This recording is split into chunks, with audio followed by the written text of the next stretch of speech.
صلی اللہ علی محمد صلی اللہ علیہ وسلم صلی اللہ علی محمد صلی اللہ علیہ وسلم صلی اللہ علی محمد صلی اللہ علیہ وسلم صلی اللہ علی محمد أما بعد فأعوذ بالله من الشيطان الرجيم بسم الله الرحمن الرحيم إن الذين قالوا ربنا الله ثم استقاموا تتنزل عليهم الملائكة ألا تخافوا ولا تحزنوا وأبشروا بالجنة التي كنتم توعدون نحن أولياؤكم في الحياة الدنيا وفي الآخرة ولكم فيها ما تشتهي أنفسكم ولكم فيها ما تدعون نزلا من غفور رحيم ومن أحسن قولا ممن دعا إلى الله وعمل صالحا وقال إنني من المسلمين وقال تعالى في عزبته النبي الكريم في الكلام المجيد والفرقان الحميد في شان حبيبه إن الله وملائكته يصلون على النبي يا أيها الذين آمنوا صلوا عليه وسلموا تسليما اللهم صل على محمد وعلى آل محمد بارك وسلم صلاة وسلام عليك يا رسول الله صلاة وسلام عليك يا حبيب الله محترم بزرگ اور دوستو قابل قدر حاضرین مجلس و حاضرات، یہ تمہاری ہماری اس وقت میں جو مجلس منعقد ہوئی ہے یہ سال و مبارک مہینہ ہے رجب المرجب کا، کہ جس کا فیضان اور جس کی نسبتوں کی عظمت رب العالمین نے 15ویں صدی کو اس خانقاہ محمدی والوں کو عطا فرمائی۔ بہت سے مہینوں سے امت واقف ہے اور امت کو فیضان و مہینوں کا ملتا ہے۔ رمضان کا چاند نظر آ جائے تو عام طور پر مسجدیں بھر جاتی ہے، لوگ متوجہ ہو جاتے ہیں۔ اسی طریقے سے بقر عید کا چاند نظر آئے تو لوگوں کا رجوع قربانی کی طرف میں ہو جاتا ہے، جانوروں کے بازار گرم ہو جاتے ہیں اور عید کی خوشیوں کا اہتمام ان کے پاس میں شروع ہو جاتا ہے۔ اسی طریقے سے اور مہینوں کے اندر میں امت میں اور مہینوں کی عظمتیں بھی ہے، اس کا اہتمام بھی ہے، لیکن یہ کون سے خصوصیت کی بات ہے کہ واقعتاً رجب المرجب کا مہینہ اللہ تبارک و تعالیٰ نے کس تقدس کے ساتھ میں کس لیے امت کو عطا فرمایا۔ چنانچہ رجب المرجب کا مہینہ وہ مہینہ ہے جس کی عظمتیں قرآن و حدیث سے ثابت ہے۔ اللہ تبارک و تعالیٰ کے پاس میں جن مقدس مہینوں کا ذکر کیا جاتا ہے وہ 4 مقدس مہینے ہیں، رجب، شعبان، رمضان، محرم الحرام۔ یہ قرآن و حدیث سے ثابت ہے، اور ان مہینوں کے اندر میں یہ صرف نہیں کہ اس کے تقدس کو ایمان والے آنکھ بند کر عظمت میں اختیار کر لے، بلکہ اللہ تبارک و تعالیٰ نے ان مہینوں کا کوئی پیغام بھی امت کو رکھا ہے۔ ہم جانتے ہیں کہ رمضان کا پیغام روزے کا اہتمام ہے، بقر عید کے چاند کا اہتمام اس مہینے کی عظمت قربانی کے ذریعے سے ہے۔ تو سوال یہ پیدا ہوتا ہے کہ شعبان اور رجب کا کیا پیغام ہے جو اللہ تبارک و تعالیٰ اپنے بندوں کو دینا چاہتے ہیں۔ میرے دوستوں، میرے بھائیوں، اگر غور کریں گے تو پتہ یہ چلے گا کہ اللہ تبارک و تعالیٰ نے جن مہینوں کا تذکرہ فرمایا ان کے ساتھ میں کچھ نہ کچھ امت کی نوازشوں کے نظام کو جوڑ دیا ہے۔ رجب المرجب کا یہ مبارک مہینہ عالم انسانیت کے لیے قرآن و حدیث کے مطابق میں عظمت والے مہینوں میں داخل ہے، اہل شریعت بھی اس کے قائل ہیں۔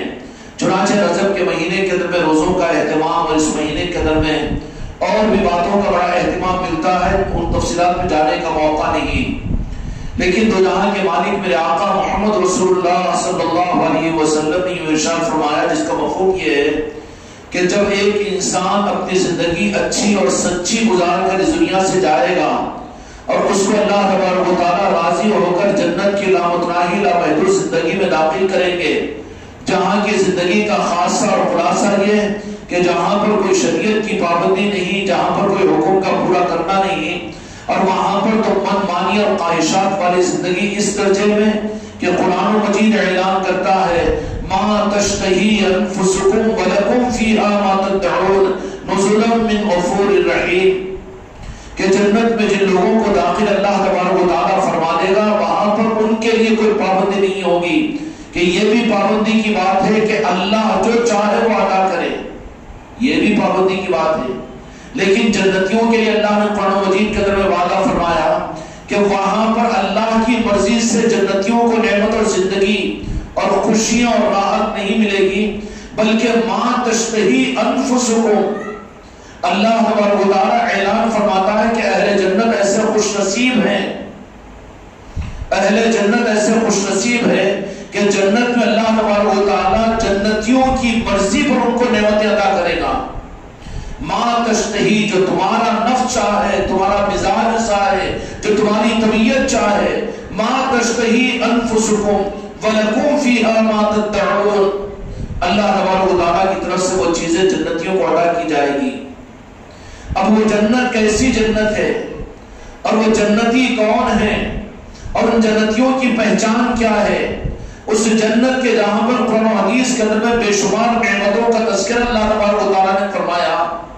قرآن مجید اور احادیث شریفہ کے مطابق میں جنت کے اندر اللہ تبارک و تعالیٰ نے نہریں بھی رکھی ہے، باغات بھی رکھے ہیں، وَمَسَاكِنَ طَيِّبَةً فِي جَنَّاتِ عَدْنٍ ذَلِكَ الْفَوْزُ الْعَظِيمُ، بہترین وہاں کے مکانات ہوں گے، وہاں غلمان ہوں گے، وہاں حوریں ہوں گی، وہاں باغات ہوں گے، وہاں پر میوے جات ہوں گے، اور وہاں پر انسانوں کو منچاہی زندگی ایسی بہتی ہوئی نہریں ہوں گی کہ جن نہروں کا تصور اگر آدمی دنیا کے اندر میں کرے تو کرنا مشکل ہے۔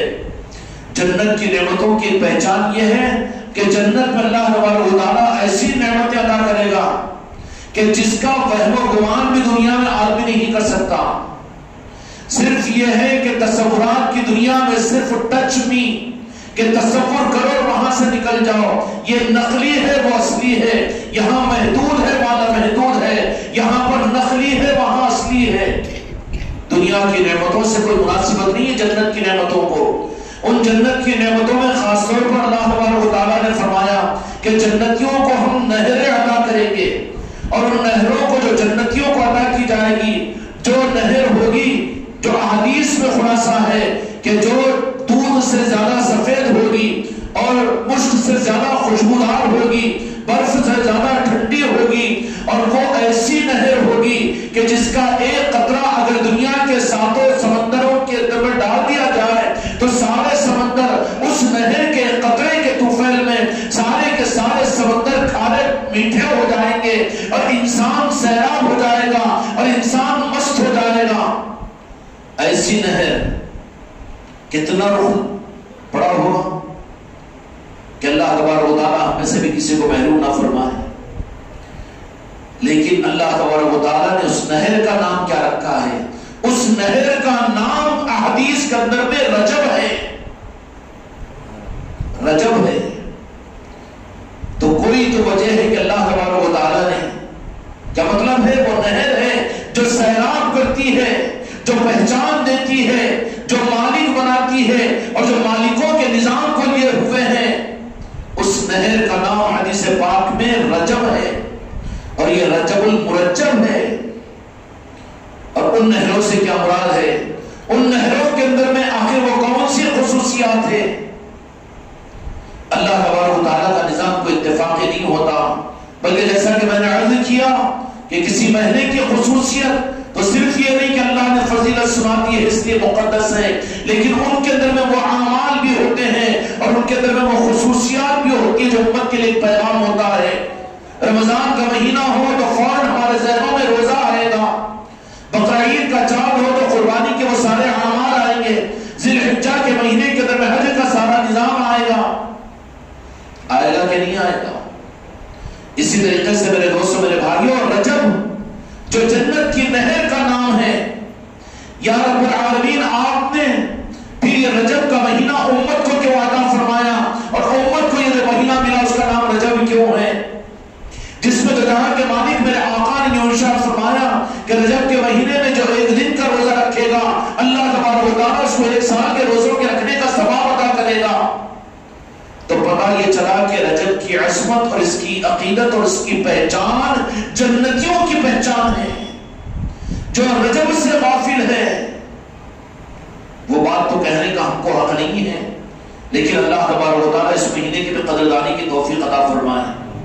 اب آگے بڑھے تو پتہ چلے گا کہ یا رب العالمین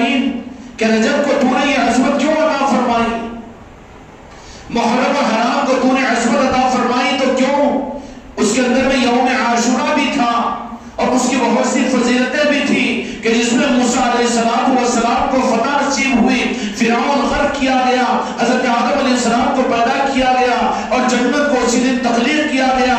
بہت سی فضیلتیں محرم اور حرام کے اندر میں تھی، لیکن اس محرم کی فضیلتوں کو قیامت تک آنے والی امت کے لیے پیغام دینے کی بات رب العالمین کی آئی تو مجمل چیز کو اللہ کے محبوب میرے آقا و جہاں کے مالک محمد رسول اللہ صلی اللہ علیہ وسلم نے محرم میں جہاں پر یوم عاشورہ کی فضیلتوں کو بتا دیا، صرف 60 سال نہیں گزرے تھے۔ محرم الحرام کا نظام یہ میرے آقا کے حیات ظاہری کا نظام نہیں ہے، لیکن مسئلے میں تو ہم بالکل کیس میں بری ہیں۔ اس معاملے میں ہم کو اس کیس میں تم گرفتار مت کرو، ہم ہمارے آقا کے حیات النبی کے قائل ہیں، حاضر و ناظر کے ہم قائل ہیں۔ ہم نہیں مانیں گے کہ میرے آقا دنیا سے غائب ہو چکے، اس لیے کہ ہم جو کلمہ پڑھتے ہیں لا الہ الا اللہ محمد رسول اللہ، کہ رسول اللہ ہے، تھے نہیں۔ ہم تو بری ہے اس چیز سے۔ جو اندھے ہیں وہ کہیں گے کہ تو یہاں کے مالک بھی دنیا سے چلے گئے اور کتاب دے کر پہنچا کر اس دنیا سے چلے گئے۔ نہیں، ہمارا عقیدہ تو یہ ہے کہ ہمارے مصطفیٰ ہے، ہر لمحے ہر ذرے میں اور ہر جگہ اللہ تبارک و تعالیٰ نے اختیار عطا فرمایا۔ وہ خدا کی قدرت سے ہے، خدا کے اختیار سے ہے۔ کیا میرے آقا کی عظمتوں کو ختم کرنے کے لیے ظالم خدا کی قدرت پر بیٹھ کرے گا تو اور کیا حدود لگائے گا؟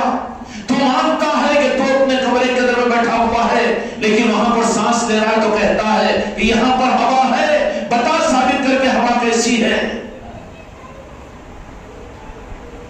ہوا کو تو مان سکتا ہے، تو رب العالمین نے میرے مصطفیٰ کو فرمایا کہ میرے محبوب تم کہ اپنی امت کو یہ بتا دیجئے، اور قرآن کے ذریعے سے بتا دیا کہ تمہاری امت اس معاملے میں عقیدے کو خراب کر کے میرے پاس سے مجرم اور منافق نہ بنے۔ اس کے لیے میرے محبوب فرما دیجئے کہ میں نے جب تمہاری حقیقتوں کو دنیا میں ظاہر کر دیا اور تمہاری عصمتوں کے لیے میں نے 30 پاروں کو نازل کر دیا، اور تمہاری امتوں کے ہاتھوں میں قرآن مجید ہے، اور تمہاری امتوں کی مسجدوں کے اندر میں رمضان کے مہینے میں 30 پارے سنے اور سنائے جاتے ہیں، یہ ظاہر ہونے کے بعد میں بھی ان کی آنکھوں پر پٹی باندھی جائے گی، اور میرے محبوب کی عصمتوں کو کم کرنے کے لیے ان غلط باتوں کے ذریعے سے امت کو گمراہ کیا جائے گا۔ اس لیے انتظام کیا رب العالمین نے کہ میرے محبوب تم کو ظاہر کرنے کے بعد میں ان کو اعتماد کرنا مشکل ہے کہ ہے، تو ذرا ان اندھوں کو، عقیدتوں کے گمراہوں کو، ان منافقین کو یہ کہہ دیجئے۔ قرآن مجید کے اندر خدا پاک نے سورہ فیل کو نازل فرمایا، الم تر کیف فعل ربک باصحاب الفیل الم یجعل کیدہم فی تضلیل وارسل علیہم طیرا ابابیل۔ الم تر کیف فعل ربک باصحاب الفیل، کیا میرے محبوب آپ نے نہیں دیکھا آپ کے دنیا میں تشریف لانے سے پہلے اللہ تبارک و تعالیٰ فرما رہا ہے، ارے آپ کے تشریف لانے اور آپ کو ظاہر کر دینے کے بعد بھی جو آپ کی عداوت اور حسد کے اندر میں اپنے عقیدوں کو خراب اور بدرما کرے، ان کو یہ عبرت کا مقام میں دینا چاہتا ہوں کہ کوئی بات میرے اوپر باقی نہ رہے۔ اس لیے آپ کے ظاہر ہونے سے پہلے کہ میں تصدیق کر رہا ہوں کہ آپ موجود تھے۔ قرآن پاک کا عقیدہ ہے نہیں، یا پھر اس عقیدے کو قرآن پاک کی آیت کو بھی بدلنے کی ضرورت کریں گے؟ کوئی بھی مفسر تفسیر کرے گا، چاہے وہ علامہ مودودی ہو، کہ مولانا مفتی شفیع صاحب ہو، اور کوئی بھی ہو اس زمانے کا ہو یا قیامت تک کے کوئی بھی ہو، الم تر کیف فعل ربک باصحاب الفیل، اس میں رب العالمین نے فرما دیا کہ میرے محبوب آپ فرما دیجئے کہ تم نے نہیں دیکھا وہ ہاتھیوں والے ابراہہ کے لشکر کو اللہ تبارک و تعالیٰ نے کس طرح سے ہلاک کیا۔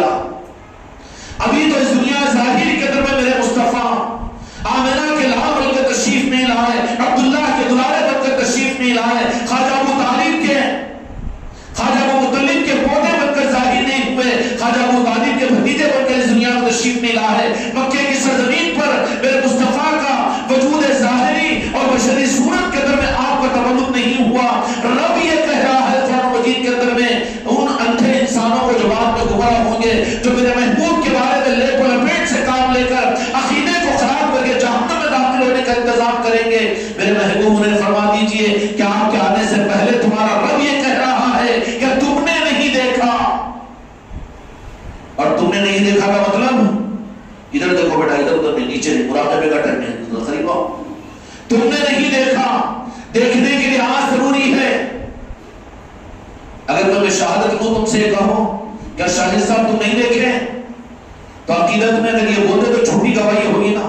دیکھنے کے لیے وجود ضروری ہے, حیات ضروری ہے, آنکھ ضروری ہے, ہوش و حواس ضروری ہے, تب تو مانا جائے گا کہ وہ دیکھ رہے ہیں. اب میں یہ کہوں کہ میرا باپ دیکھ رہا ہے تو جھوٹا ہوں میں, اس لیے کہ باپ تو اپنی قبر میں پڑا ہوا اللہ درجات میں بلندی عطا فرمائے. ہے نہیں ہے. رب کہہ رہا ہے قرآن مجید کے اندر میں, اللہ اس امت کو اپنے عقیدوں کے صحیح کرنے کی توفیق عطا فرمائے. ان عقیدوں کے ساتھ میں قبر میں جہنم کا اندھیرا ہم کو اختیار کرنا پڑے گا, جہنم کے حوالے ہوں گے. عقیدوں کے صحیح کرنے کو, اپنی نماز کے صحیح کرنے, اپنی زکات کے صحیح کرنے اور اپنے دین کے صحیح کرنے سے زیادہ عقیدوں کا صحیح کرنا ضروری ہے.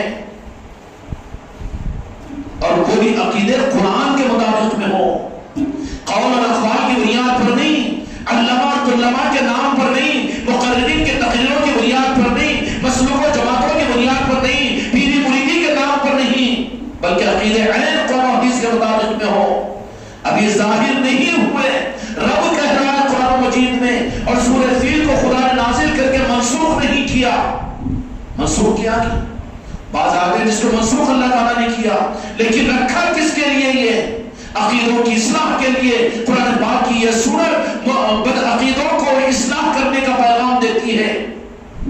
ابھی رب نے بھیجا نہیں ظاہر میں, لیکن جب میرے مصطفیٰ کو اس دنیا میں بھیج دیا اللہ تبارک و تعالیٰ نے سورت بشری میں, تو دیکھنے والی آنکھوں نے, دشمنوں نے بھی دیکھا, دوستوں نے بھی دیکھا, اپنوں میں بھی دیکھا, پرائے میں بھی دیکھا, جانوروں نے بھی دیکھا, زمین و آسمان نے بھی دیکھا. دیکھا کہ نہیں دیکھا, لیکن دیکھنے والے کوئی عداوت کی نظر سے دیکھا, کوئی عصبیت کی نظر سے دیکھا, کوئی بغض کی نظر سے دیکھا, اور کوئی عشق کی محبت سے دیکھا, کوئی محبت کی نگاہ سے دیکھا, اور کوئی عظمت کی نگاہ سے دیکھا. اب فیصلہ کرو کہ کس نگاہ کو اپنانا ہے. ابو جہل کہتا تھا, ایک نظر تو ابو جہل کی بھی تھی, ایک نظر تو ابو لہب کی بھی تھی, عتبہ اور شیبہ کی بھی تھی کہ نہیں تھی, اور ایک نظر اس زمانے کے وحیرہ راہب کی بھی تھی, خدیجہ الکبریٰ کے والد محترم کی بھی تھی, اور ایک نظر مدینہ منورہ کے اطراف کے ہرنوں کی بھی تھی, اور جانوروں کی بھی تھی, اور اونٹوں کی بھی تھی, اور وہاں کے مدینے کی کلکتیوں کی بھی تھی. اللہ اپنے عقیدے کو مدینے کی کلکتیوں کے مطابق عقیدہ بنانے کی توفیق عطا فرمائے. میرے بھائی, اللہ تبارک و تعالیٰ بعثت سے پہلے کے بارے میں فرما رہا ہے کہ میرے محبوب آپ دیکھ رہے تھے کہ یہاں پر یہ عقیدے میں اللہ نعوذ باللہ کیا غلو کر رہا ہے اس میں. ابھی تو آپ دنیا میں ظاہر نہیں ہوئے, مکے میں تولد نہیں ہوا, اور رب یہ فرمانے لگا کہ کیا آپ نے نہیں دیکھا. اس لیے قرآن مجید نے میرے آقا کے بارے میں فرمایا کہ بھیجے گئے ہیں. کیا فرمایا؟ بھیجے گئے. قد جاءکم من اللہ نور و کتاب مبین, ہم نے بھیجا ہے, پیدا نہیں کیا. کائنات کی تخلیق سے پہلے مصطفیٰ کی تخلیق کی ہے, رب نے کیا ہے. تھے تو بھیجے گئے, تھے نہیں اب آئے تو اس کا مطلب ہے کہ پیدا کیے گئے. میرے مصطفیٰ پیدا نہیں کیے گئے, بلکہ تھے تو رب نے ایک وقت کے بعد میں اس کی حکمت کے ساتھ میں بھیجا ہے. تو اس کا مطلب کیا ہے کہ میرے مصطفیٰ تھے, اور ایسے تھے کہ جو کائنات کو دیکھتے تھے, اور ایسے تھے کہ عرش الہی پر خدا کے قرب قاش میں تھے, لیکن رب نے کائنات ان کے سامنے اس درجے میں فرما دی تھی کہ ایک مکہ مکرمہ, وہاں پر بیت اللہ, اور وہاں پر دشمن کی حسد, اور وہ آگ میں جل کر اونٹوں والے اور ہاتھیوں والے فوج کے ساتھ میں آتا ہے, اور پھر وہاں پر آ کر عناد و حسد میں بیت اللہ کو اڑانا. میرے مصطفیٰ سب کچھ دیکھ رہے ہیں. قرآن کا عقیدہ ہے نہیں عقیدہ. صوفیہ کا عقیدہ, اولیاء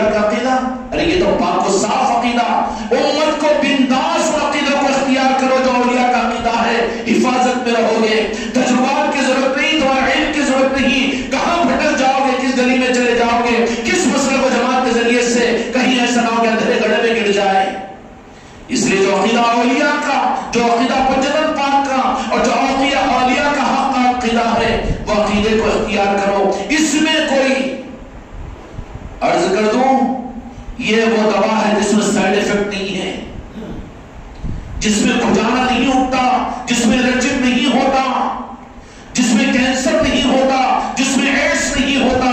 زیادہ دواؤں کا استعمال نئی بیماریوں کو جنم دیتا ہے، ہوتا ہے نا. لیکن عقیدے کے معاملات کے اندر میں بہت غلط رخ ہے کہ مسئلوں کو جماعتوں کے حوالے کر کے اس کو اختیار کرتے ہیں. نہیں، اگر ہے عقیدوں کا رخ تو اس رخ کو قرآن و حدیث کے ذریعے سے سمجھنے کی ضرورت ہے. میرے مصطفیٰ کو اللہ تبارک و تعالیٰ نے دنیا میں مبعوث نہیں کیا. رب یہ کہہ رہا ہے کہ رب بھی میرے مصطفیٰ کی ذات میں غلو کر رہا ہے، نعوذ باللہ نہیں، بلکہ جو حق ہے رب تو حق کو بیان کرتا ہے، ہمارا ایمان ہے. نہیں تو جرت کر کے خدا بھی نعوذ باللہ جھوٹ بولے گا، یا خدا بھی کسی کو خوش کرنے کے لیے خامخواہ کی تعریف کرے گا. رب تو بے نیاز ہے. ابھی ظاہر نہیں ہوئے، اللہ تبارک و تعالیٰ کہہ رہا ہے کہ میرے محبوب کیا تم نے نہیں دیکھا کہاں میں قرب خاص میں ہے، دنیا میں ظاہر نہیں ہوئے.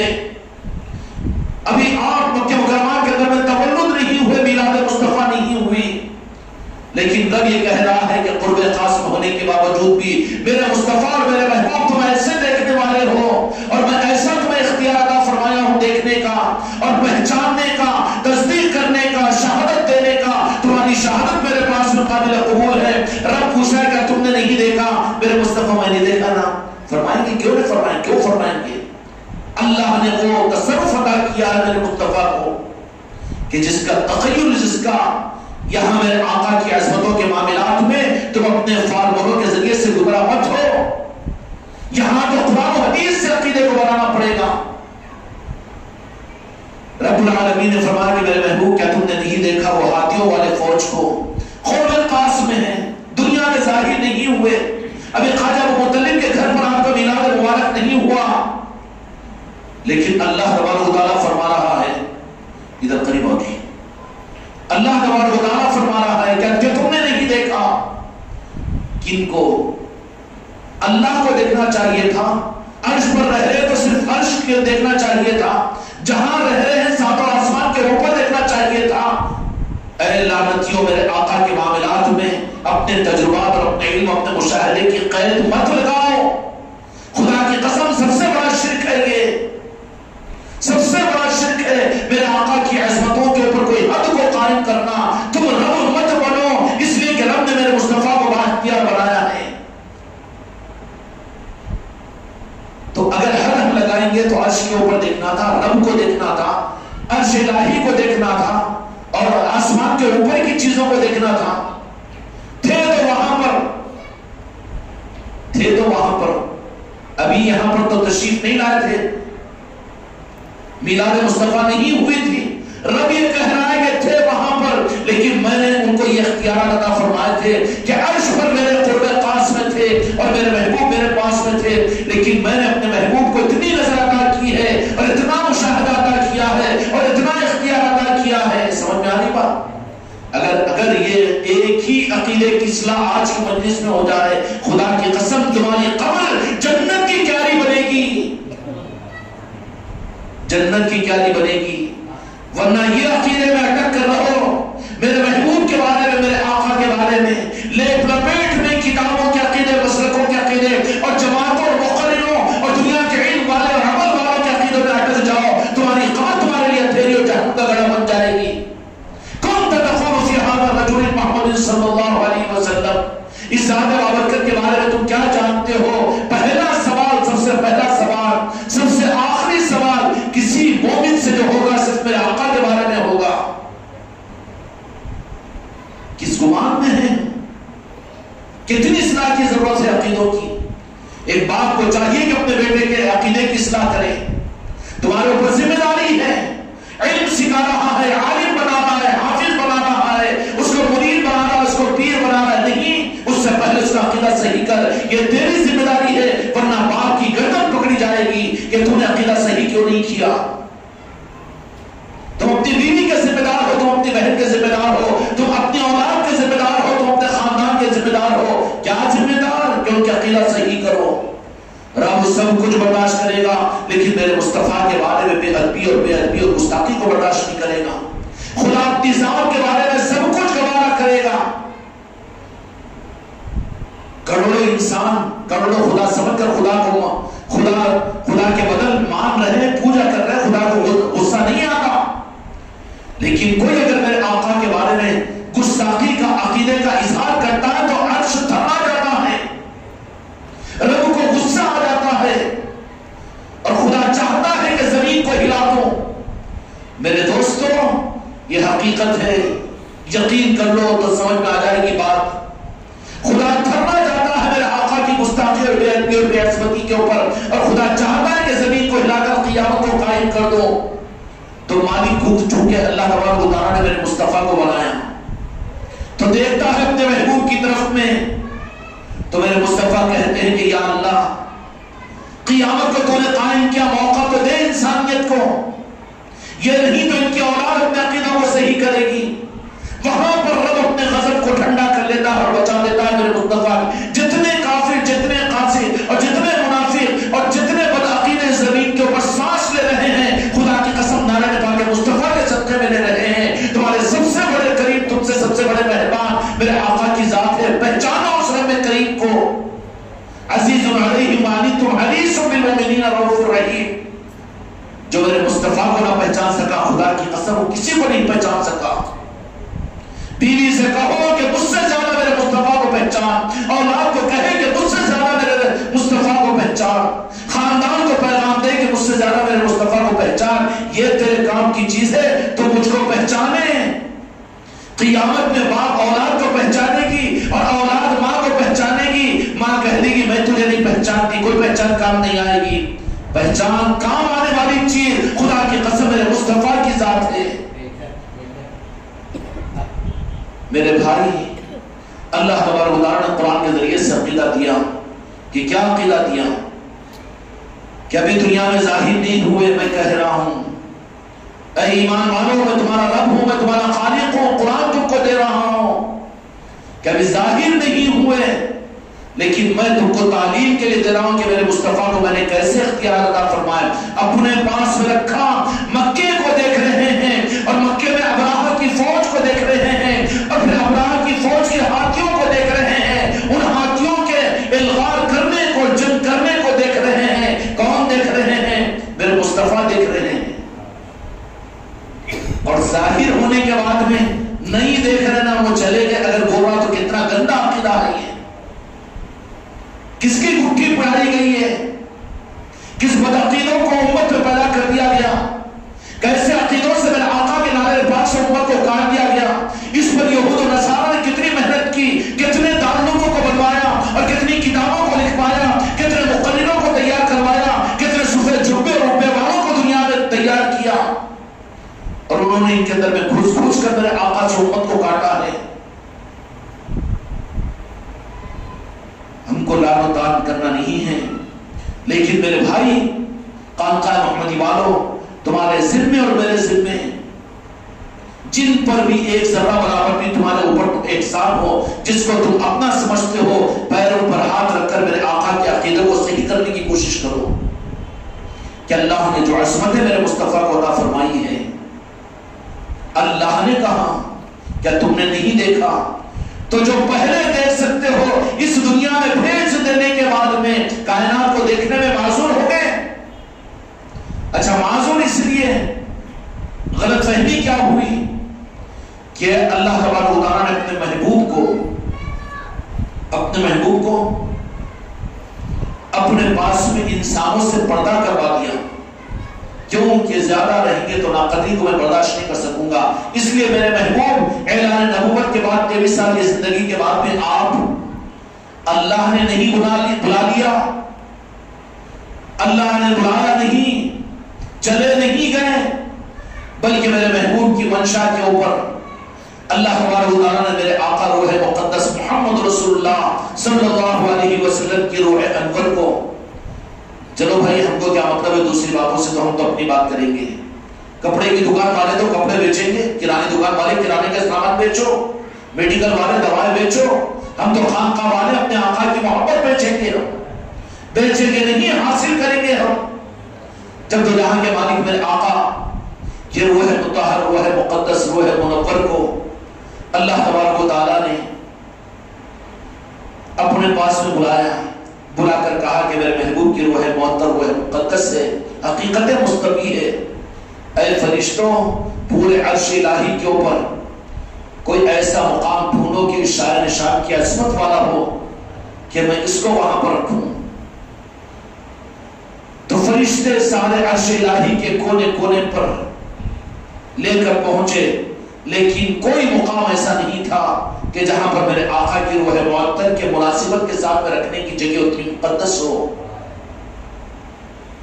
رب العالمین کی بارگاہ میں پہنچایا گیا کہ سارے عرش کے اوپر چکر لگایا گیا، لیکن کہیں پر کوئی حصہ نہیں ملا، کوئی حصہ نہیں ملا۔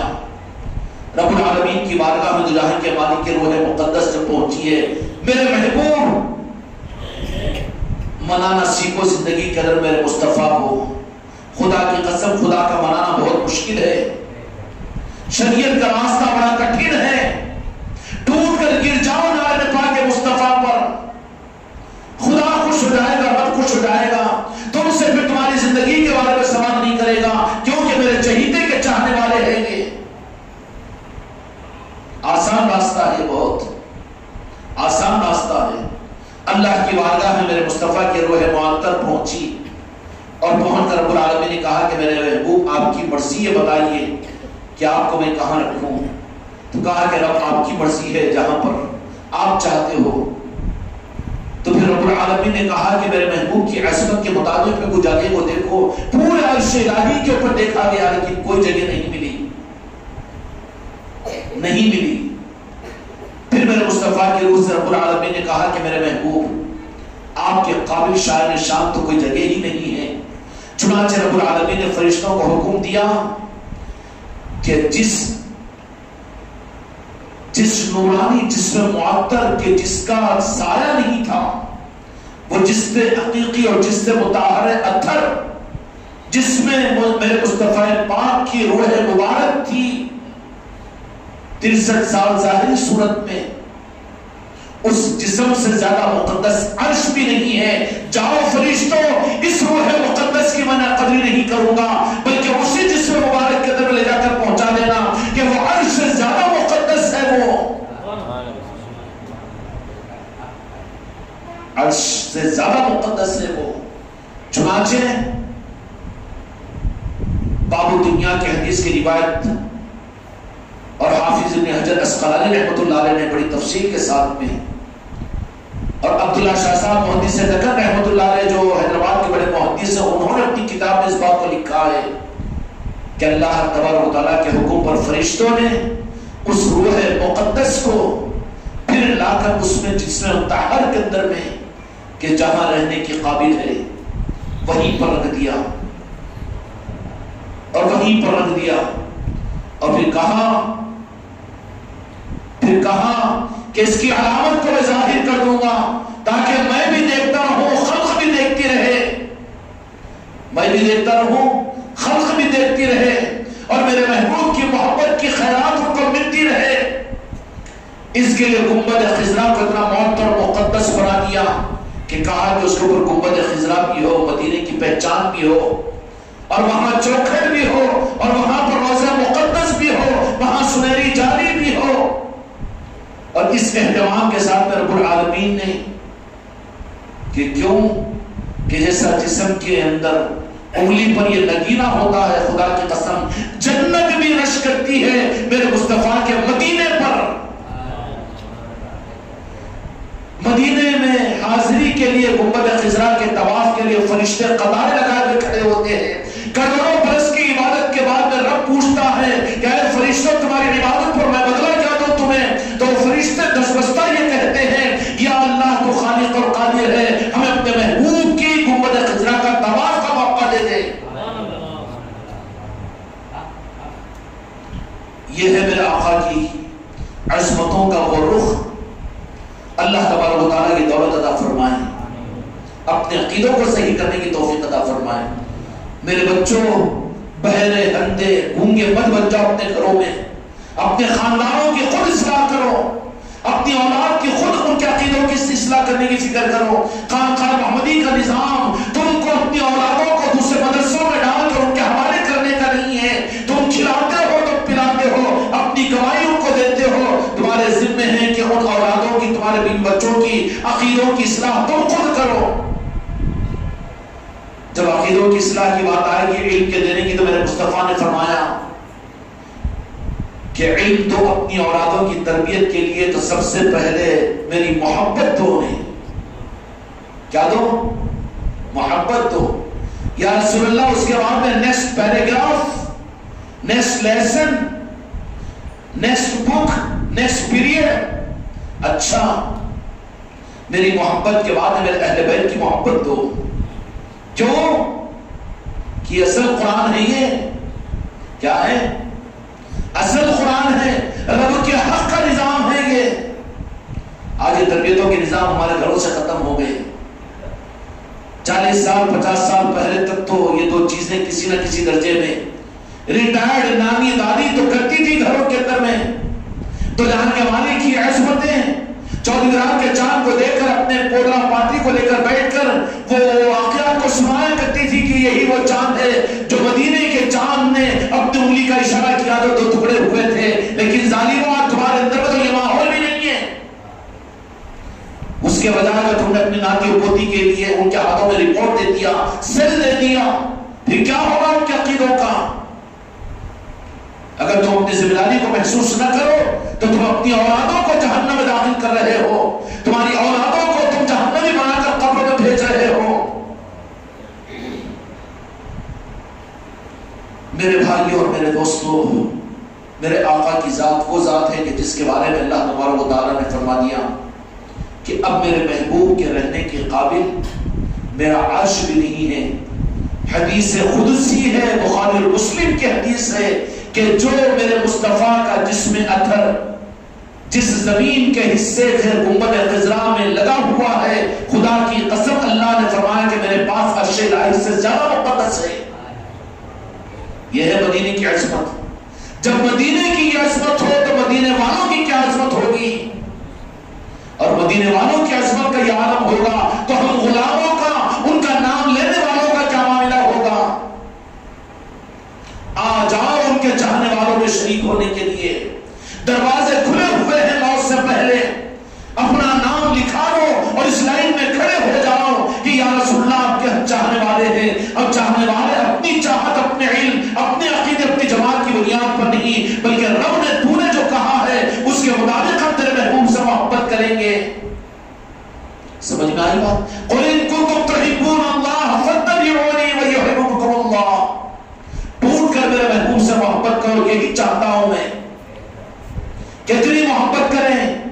جمعہ کو جمعہ، جمعرات کو جمعرات، پیر کو پیر، درود کا دستر، یا پھر جمعہ کو صرف سلام کا پڑھ لینا، یا پھر یہ مخصوص اعمال کا کر لینا. نہیں، ایک ایک سانس میرے محبوب کی محبت میں تمہاری اندر چار باہر نکلے.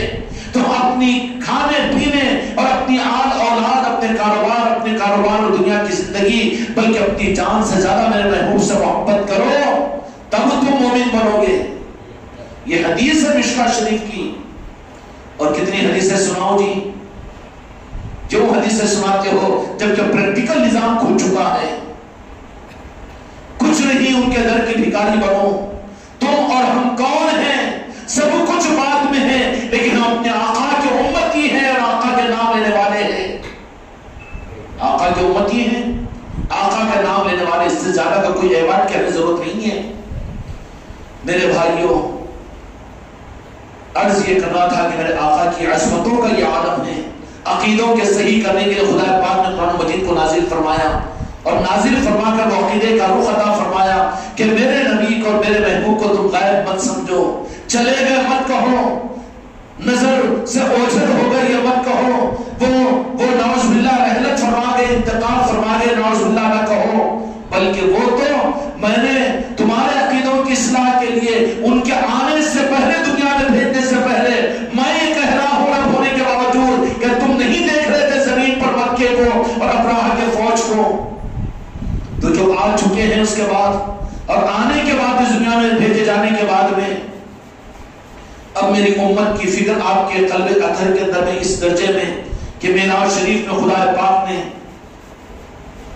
ایک آدھ گھڑی کے لیے اپنے پاس سے بلایا تو میرے آقا کے چہرے پر کہ میرے محبوب میں ہوں ثم دنا فتدلى فكان قاب قوسين او ادنى. اتنا قریب کہ رب نے اپنے اتنے قریب کیا کہ فارمولے چلیں گے نا جی سمجھتے مگر ذرا اچھی تفسیر سے سمجھیں گے, اچھے مولانا کے بیان سے سمجھیں گے, اچھل کر بیان کرنے والے پیر سے عقیدے کو بنائیں گے. حج نکل یہاں سے تو اپنے محبوب کی محبت کا عقیدہ بنا. تیرے دل میں جو محبت کا آخری ذرہ ہے تو دیکھ تیری بیوی سے کتنی محبت, تیری اولاد سے کتنی محبت, تجھے اپنی زندگی سے کتنی محبت, ان ساری محبتوں سے زیادہ محبت میرے آقا کی بنا. یہی صحیح عقیدہ ہے خدا کی قسم. عقیدہ بنانے کے لیے کتابیں چاہیے, عقیدہ بنانے کے لیے تقریریں چاہیے, عقیدہ بنانے کے لیے استاد چاہیے, عقیدہ بنانے کے لیے لوگ چاہیے. کہاں رکھا میرے مصطفیٰ نے درمیان میں؟ رب نے اتنا محتاج نہیں بنایا, بلکہ عقیدے کے لیے تو کہا کہ میرے محبوب سے ٹوٹ کر محبت کرو اپنی جان سے زیادہ. اس کے لیے کون سا سلیبس چاہیے, کون سا اصول چاہیے, کون سی فقہ چاہیے؟ اس لیے میرے بچوں زندگی کی سانسوں میں میرے مصطفیٰ کی محبت کو داخل کرو. کتنی محبت ہے اس کے لیے پیر سے پوچھو کہ میں کتنا عاشق مصطفیٰ بناؤں, میں کتنا مومن بناؤں. نہیں, ضرورت نہیں ہے. تیرے اندر میں خود یہ تو دیکھ لے اپنی سانسوں میں میرے مصطفیٰ کی کتنی محبت ہے تیرے اندر میں. تیرے دل کے اندر اپنی اولاد کی جو محبت کا معیار, اولاد کا, بیوی کا, بچوں کا, دنیا کا, اور بھوک لگے تو کھانے کا, پیاس لگے تو پانی کا, اور مر رہا ہو تو اس وقت جینے کا, جتنی ہے نا محبت اس سے زیادہ کہ میرے آقا سے ہے نہیں ہے تو لائن میں کھڑا ہو جا. آجا قاقہ محمدی کے در پر, آجا آل علی اور علی کے راستے پر, رخ کو موڑ لے اولیاء کے راستے پر, تجھے وہ دولت مل جائے گی. کم از کم ان بھکاریوں کے در میں تیرا شمار ہو جائے گا. من تشبہ بقوم فہو منہ, اور کما قال علیہ الصلوۃ والسلام, جو جس کی مشابہت اختیار دنیا میں کرے گا قیامت کے میدان میں اسی کے ساتھ اس کا حشر ہوگا. ہے نہیں آسان آپشن, پھر بھی اٹکا رہے ادھر اور ادھر, پھر بھی دیکھتا رہے آئیں اور بائیں, پھر بھی دیکھتا رہے ادھر اور ادھر. قسمت تیری خراب ہے تو کون کیا کرے؟ یہ کوئی وجدانی, کوئی تلسماتی اور کوئی جذباتی ایشو نہیں ہے. میرے بچے, میرے بھائی, ذرا سنجیدگی کے ساتھ رات کے اندھیرے میں اپنے سر کو جھکا کر مراقبہ موت کرتے ہوئے کہ میں کفن میں لپیٹا جا رہا ہوں, دنیا والے سارے مجھ سے دور ہو رہے ہیں, قبر میں داخل کر دیا جا رہا ہوں, اپنوں کے ہاتھوں سے پہنچا دیا جا رہا ہوں, اور سب سے پہلے پھر میرے ساتھ بھی کیا معاملہ ہوگا تو میرے مصطفیٰ کا دیدار ہوگا. اگر اسی ذات کو بھولا رہا, اب تو پہلوان کو اتنا بد عقیدہ بنا دیا گیا کہ نماز میں بھی سرکار کا تصور آ جائے تو غلط. نعوذ باللہ, نعوذ باللہ. نماز ہے میرے مصطفیٰ کی یاد کے لیے.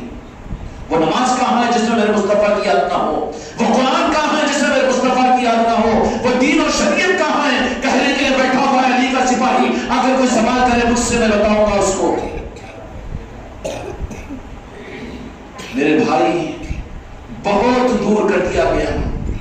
خیر مناؤ اپنی, اس کے علاوہ کوئی راستہ نہیں ہے.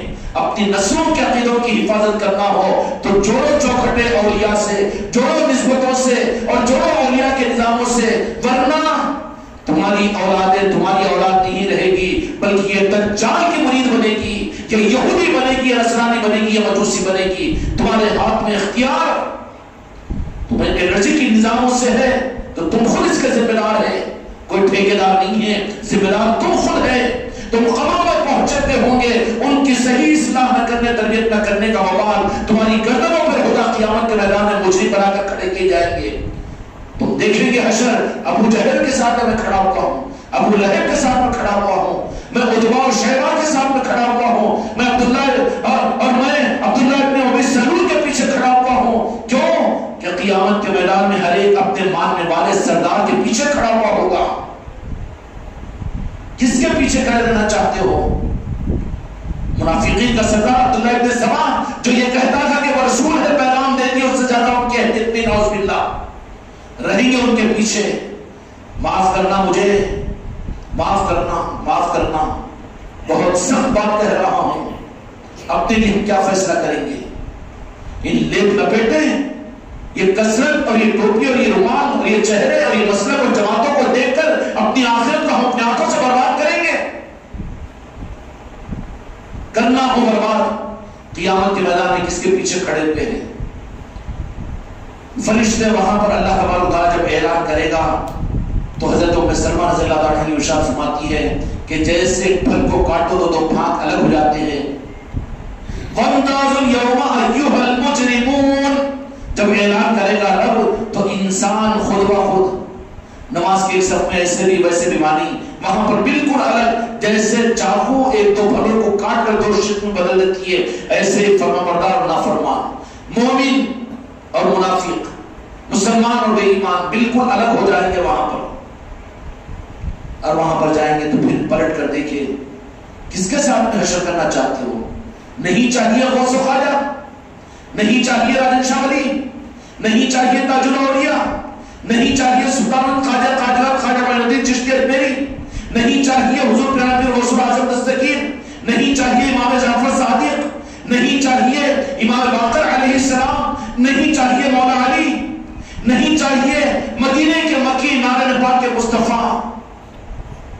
ہم نے اگر اس راستے سے اپنے منہ کو موڑا ہے کہ یہ بھی کوئی مسلک و جماعت ہے، ارے تیرے روح کو موڑ کر گمراہ کر دیا گیا، یہ مسلک و جماعت نہیں، حق کا نظام ہے، حق سے کٹا ہے تجھے کاٹنے کے لیے، بہت کچھ تجھے رشوت دی گئی اور بہت کچھ تجھے بھلایا گیا اور بہت کچھ بہکایا گیا اور بہت کچھ تجھے ہٹایا گیا، لالچ دی گئی، خواہش دی گئی اور بیماری بنا دیا گیا، اور تجھے رخ موڑنے کے لیے اسلام کے دشمنوں نے بہت کوئی کسر نہیں چھوڑی اور وہ اس معنی میں کچھ کامیاب ہو گئے ہیں۔ پھر اب بدعقیدگیاں یہودیوں کے پاس جانے سے نہیں، نصرانی اور یہودیوں کے پاس جانے کی ضرورت نہیں ہے، مندروں میں جانے کی ضرورت نہیں ہے، بدعقیدگیاں تمہارے گھروں میں گھسی ہوئی ہے، تمہارے دینی کتابوں میں گھسی ہوئی ہے، تمہارے مدرسوں میں گھسی ہوئی ہے، تمہارے گھروں کی لائبریری میں گھسی ہوئی ہے، تمہارے دینی تعلیمات میں گھسی ہوئی ہے۔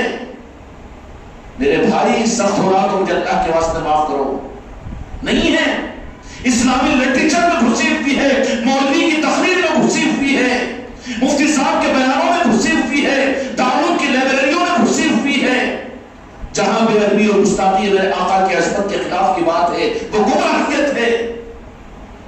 اب تمہیں جانے کی ضرورت نہیں ہے یہودیوں کے پاس۔ وہ زمانہ تھا آج سے 100 سال پہلے کا کہ گمراہیت کو معلوم کرنے کے لیے کسی یہودیوں کے پاس جانا پڑتا تھا، نصرانیوں کے پاس جانا پڑتا تھا، مجوسیوں کے پاس جانا پڑتا تھا، منافقوں کے پاس جانا پڑتا تھا۔ لیکن آج وہ بدعقیدیاں تمہارے گھروں کی الماریوں کی زینت بنی ہوئی ہے، سجا سجا کر پیٹ کے پیچھے پوری کتابیں رکھ رہا ہے، اور کیا فیڈ ہے اس کے اندر میں کہ عشق مصطفیٰ کی ضرورت نہیں ہے، میرے آقا کی عظمت اتنی مت کرو، اتنی محبت مت کرو، اتنا مت کرو، اتنا مت کرو۔ وہ پیٹ کے پیچھے کا سارا تیرا لائبریری کا کارخانہ اور وہ سارا کا سارا وہ کیا چیز ہے؟ بدعقیدیوں کا فیڈ ہے تجھے۔ اب تجھے جا کر بازار کے اندر یہودیوں کے بازار سے بدعقیدی کی کتابیں خریدنے کی ضرورت نہیں ہے، تجھے جا کر سنسکرت کے برہمنوں کی کتابیں خریدنے کی ضرورت نہیں ہے، اور تجھے جا کر اسلام کے خلاف کے مواد کو وہ مخالفین اسلام کے پاس جانے کی ضرورت نہیں، بلکہ انہوں نے اس انداز سے محنت کی کہ تیرے گھر میں دین کے نام پر بدعقیدیاں پہنچ چکی ہے۔ اور بدعقیدیوں کی بنیاد کہاں ہے؟ بدعقیدی کی بنیاد یہ کہ جس رخ سے، جس کتاب سے، جس پیر سے، جس عالم سے اور جس دین کے نظام سے میرے آقا کی عظمت، میرے آقا کی محبت میں کمی کا درس ملتا ہو، خدا کی قسم وہ بدعقیدگی ہے۔ تو رہے گا، تم اپنے گودوں میں پال رہے ہو، ان کے گودوں میں تم بیٹھے ہوئے ہو، ان کو اپنے ہاتھوں سے کھلا رہے ہو، تم اپنا وظیفہ ان کو کھلا رہے ہو، تم اپنی کمائی ان کو کھلا رہے ہو، ان کی کمائی تم کھا رہے ہو۔ ہو رہا ہے کہ نہیں ہو رہا ہے؟ اس لیے میرے دوستوں ذرا اس معاملات میں نظر رکھو، اور اپنے آپ کو اگر بچانا چاہتے ہو جہنم کے انگاروں سے اور پہنچنا چاہتے ہو جنت کی نہروں میں، تو صرف واحد راستہ یہ ہے کہ تمہارے ذمے تمہارے ذمے کیا وعدہ بڑے؟ تمہارے ذمے یہ ہے کہ تم اس بدعقیدگی کو ختم کرنے کے لیے جو کچھ کر سکتے ہو اپنے اقربا اور اعزا اقربا سے اور اپنے بیوی اور بچوں سے، اپنے گھر سے، اپنے محلے سے عقیدوں کے صحیح رخ کرنے کا ایک کام، ایک نظام، ایک فکر شروع کر دو۔ اور وہ کیا ہے؟ کوئی لمبی چوڑے سلیبس نہیں ہے، یہ کوئی کتب خانے کی کتاب نہیں ہے، یہ کوئی خانقاہ والے سلیبس بنا کر کارڈ نہیں دے رہے عقیدے کیسے، ان کے عقیدے غلط، ہمارے عقیدے صحیح، بالکل نہیں، یہ دکانداریاں ہیں۔ عقیدہ صرف میرے آقا دو جہاں کے مالک کے عشق و محبت کا عقیدہ ہے، یہی عقیدہ صحیح عقیدہ ہے، اللہ کا دیا ہوا عقیدہ ہے، قرآن کا دیا ہوا حقیقی عقیدہ ہے۔ کوئی الجھن ہے جی؟ میری کتابوں کے حوالے دو تم کو، کتابوں میں تو امت کے مسائل پیدا ہو گئے، انہی کتابوں نے کتنی جماعتیں بنا دی امت میں، انہی کتبخانوں نے، انہی دارالعلوموں نے، انہی لائبریریوں نے امت کو کتنے فتنوں میں ڈال دیا ہے، گرا دیا ہے۔ ہر ایک کے پاس میں کتابیں ہیں، ہر ایک کے پاس میں قرآن ہے، ہر ایک کے پاس میں حدیث کا دعویٰ ہے، اور ہر ایک کے پاس میں دین کی خدمت کا دعویٰ ہے۔ کیا کیا ہے؟ لیکن جو چیز نہیں ہے وہاں پر، جس کی وجہ سے سارا بگاڑ ہے، خدا کی قسم صرف میرے آقا کی محبت اور عشق نہیں ہے، اس کی وجہ سے چیز ہو گئی، ڈسکنیکٹ ہو گیا معاملہ، تو سارا اندھیرا پھیل گیا۔ زیادہ پریشانی کی، زیادہ ٹینشن کی ضرورت نہیں ہے، جو ڈسکنیکٹ ہے، ٹیوب لائٹ کو مت پھوڑو، فراق کو مت توڑو، اس فکر کو اٹھا کر غصے میں چڑیلے مت بن جاؤ، بلکہ کوشش کرو، عقل مندی ہے نا جی، بڈھا ہو گیا، ریٹائرمنٹ ہو گیا، بڈھی سدائی تو غصہ کہتے نہیں کرا، ٹیوب لائٹ توڑ دے رہا، وہ مائک توڑ دے رہا، وہ پنکھا آرش نہیں بولے، بٹن آدھاروں میں سنت نہیں، یہ نہیں ہے تیرا چراغا پن۔ تو صرف عقل کو استعمال کر، جہاں سے کرنٹ ڈسکنیکٹ ہوا ہے نا وہاں پر کنیکٹ کروا دے، پھر یہ پنکھا بھی چلے گا، لائٹ بھی چلے گی، تجھے بھی سکون ملے گا۔ امت میں جتنی بے دینی ہے، جتنی گمراہیتیں ہیں، اب لان تان کر رہے ہیں کہ یہودیوں نے کیا، قادیانیوں نے کیا، اور فلاں نے کیا، ناچنا نہیں آیا تو ہم نچے ڈالیں گے۔ ہم گمراہیتوں سے ڈرنے والے مومن ہوتے ہیں، ہم تو اندھیروں میں اجالا کرنے والے ہوتے ہیں۔ میرے مصطفیٰ کی نسبت والے یہ مدینے کا چراغ بن کر دنیا میں روشنی کرتے ہیں۔ دنیا کے پورے گٹاروں کو اندھیرے کے اندر میں 50,000 مرکری بلبوں کی ضرورت نہیں ہے۔ خدا کی قسم، خدا کی قسم، خدا کی قسم، ہائے ہائے کیا اس کروں، وَدَاعِيًا لِلَّهِ بِإِذْنِهِ سِرَاجًا مُنِيرًا، کہ روشن چراغ بنا کر میں اپنے محبوب کو بھیج دیا، اور وہ چراغ سے جو چراغ سلگتے چلے جائیں گے، چراغوں سے چراغوں کو سلگاتا ہوا رب العالمین قیامت تک کے لیے دنیا میں اجالا کرتا رہے گا۔ اب چراغوں کو چھوڑ کر جلانے کا نظام لائٹوں سے نہیں ہو سکتا، جلانے کا نظام لائٹوں سے نہیں ہو سکتا۔ جلانے کے لیے کرنٹ کو استعمال کرو تو گھر چل جائے گا، شارٹ سرکٹ ہوتا کہ نہیں ہوتا؟ پھر چراغ کو سلگاؤ تو روشنی ہوتی ہے۔ اگر اس کے بجائے آپ نے کرنٹ سے جلانے کا نظام شروع کیا، دو کیا بولتا اس کو، نیوٹرل اور فیس کو فیس اگر ملا دیا جلانے کے لیے، شارٹ سرکٹ ہو کر گھر چل جائے گا۔ گھر چل رہے ہیں آج، اس کا طریقہ کیا ہے کہ چراغوں سے چراغوں کو جلاؤ تاکہ دنیا سے اندھیرا ختم ہو۔ خدا کی قسم آج بھی نارین پاک مصطفیٰ سے نکلے ہوئے چراغ، کہو پوری تاریخ میں، بتاؤ مجھے اسلام کے مورخوں، اے دنیا کے محدثین، دنیا کے علماء، طالبانہ میں سوال کرتا ہوں کہ چراغ یہ آل رسول، آل علی اور آل علی ہے، ان سے کٹ کر امت شارٹ سرکٹ ہوئی ہے، گھروں کو جلا رہے ہیں، یہ مسلک بنا رہے ہیں، جماعت بنا رہے ہیں۔ نہیں، چراغوں کی روشنی سے دنیا میں اندھیرا ختم ہوگا۔ کرنٹ سے تم چراغ نہیں جلا سکتے، کرنٹ سے اگر چراغ جلانے کی حماقت اگر تم نے کی تو شارٹ سرکٹ ہوگا، گھر چلے گا، بلکہ وہی غیر کو تیرا ہاتھ لگے گا تو تم کباب بن جائے گا، تو بھی بدعقیدہ بن جائے گا۔ بلکہ چراغ سے چراغ جلیں گے، چراغ سے چراغ چلے کیسے؟ بات وہاں سے چلی یہاں تک پہنچے، پھر پریشان تو نہیں ہو گئے، لیکن یا رسول اللہ کچھ خیرات ہمیں اپنے چاہنے والوں کے عطا کیجیے۔ چراغوں سے چراغ کے نظام، یہ اس خانقاہ محمدی کے اندر رجب المرجب کے مہینے میں یہ اولیاء کی نسبتوں پر پھر خوش قسمتی یہ ہے کہ سلطان الہند خواجہ خواجگان کی نسبت پر یہ محفل نور علی نور کی بات ہے. کون ہے سلطان الہند کی ذات؟ خدا کی قسم بر اعظم صغیر کے پورے اندھیرے کو دور کرنے کے لیے مصطفی پاک محمد رسول اللہ صلی اللہ علیہ وسلم نے اپنے محبوب اور اپنے چہیتے اپنی آل کو اور شہزادان حسنین کریمین کو اور چہیتے فاطمہ الزہرا کو علی کے لال کو سنجر کے علاقے سے نکال کر خواجہ قادیان خواجہ معین الدین اجمیری چشتی رحمۃ اللہ علیہ کی صورت میں کہاں بھیجا؟ ہندوستان بھیجا تھا. اب بتاؤ صاحب نے کتنی لائبریریاں لے کر آئے. اب تو دماغ پورا علم کی طرف میں چلا جاتا ہے. دماغ خراب ہو گیا مسلمان کا. تخیلوں کی طرف میں چل جاتا ہے, تفسیروں کی طرف میں چل جاتا ہے, اس طرف میں چل جاتا ہے. تو بتاؤ بر اعظم صغیر کے اندر قیامت تک کے لیے روشنی پھیلانے کے لیے سلطان الہند کو اس ملک کے اندر میں بھیجا گیا. اب تو سیدھا بات کدھر جائے گی؟ کون سی تفسیر, کون سا یہ خدمتیں ہیں؟ ہم اس کا انکار نہیں کرتے, لیکن اصل نہیں ہے, اصل نہیں ہے, روشنی کا سامان نہیں ہے. اگر وہی روشنی کا سامان ہوتا تو اتنی روشنی اور اتنا علم ہونے کے باوجود امت گمراہ کیوں ہے؟ ہمارا سوال ہے, جواب دو. اتنے مسئلے کیوں بن رہے ہیں؟ جواب دو. اتنے مسالک اور اتنے مدارس کیوں الگ الگ ہو رہے ہیں؟ جواب دو. اگر نور ہوتا, جہاں اندھیرا ہے وہاں پر گڑبڑ ہوتی ہے. تو سلطان الہند ہمارا جو ذہن بنا دیا گیا کہ نہیں, علم اور کتابیں اور وہ اور یہ نظریہ, ان کی تفسیر اور ان کے عقائد اور یہ کتابوں میں حوالہ اور اس میں وہ اس حد تک صحیح ہے. اس حد تک کتابوں سے دوا بنائی جائے گی, کتابوں سے دوا کھلائی نہیں جائے گی. کتابیں دوا کھلاتی ہیں, کتابوں سے دوا بنے گی, لیکن بیماری جو دور ہوگی دوا کھانے سے دور ہوگی, کتابوں کے پڑھنے سے دور نہیں ہوگی. مسلمان تو گمراہ ہو گیا ہے. آج علم ہے میرے پاس میں پیر ہوں, میں عالم ہوں, میں مقرر ہوں, میں کتابیں پڑھنے والا ہوں, میرے پاس تو صلاحیت ہے. نہیں نہیں نہیں نہیں, یہ وہ ہے جس سے بنائی جاتی ہے, لیکن بیماری جو دور ہوگی وہ کھانے سے دور ہوگی, چکھنے سے دور ہوگی, استعمال کرنے سے دور ہوگی. اور طریقت کا نظام آل علی اور اولاد علی کا نظام چکھنے کا ہے, استعمال کرنے کا ہے. کسی بندے کا بندہ بن کر بندگی سیکھ لی میں نے.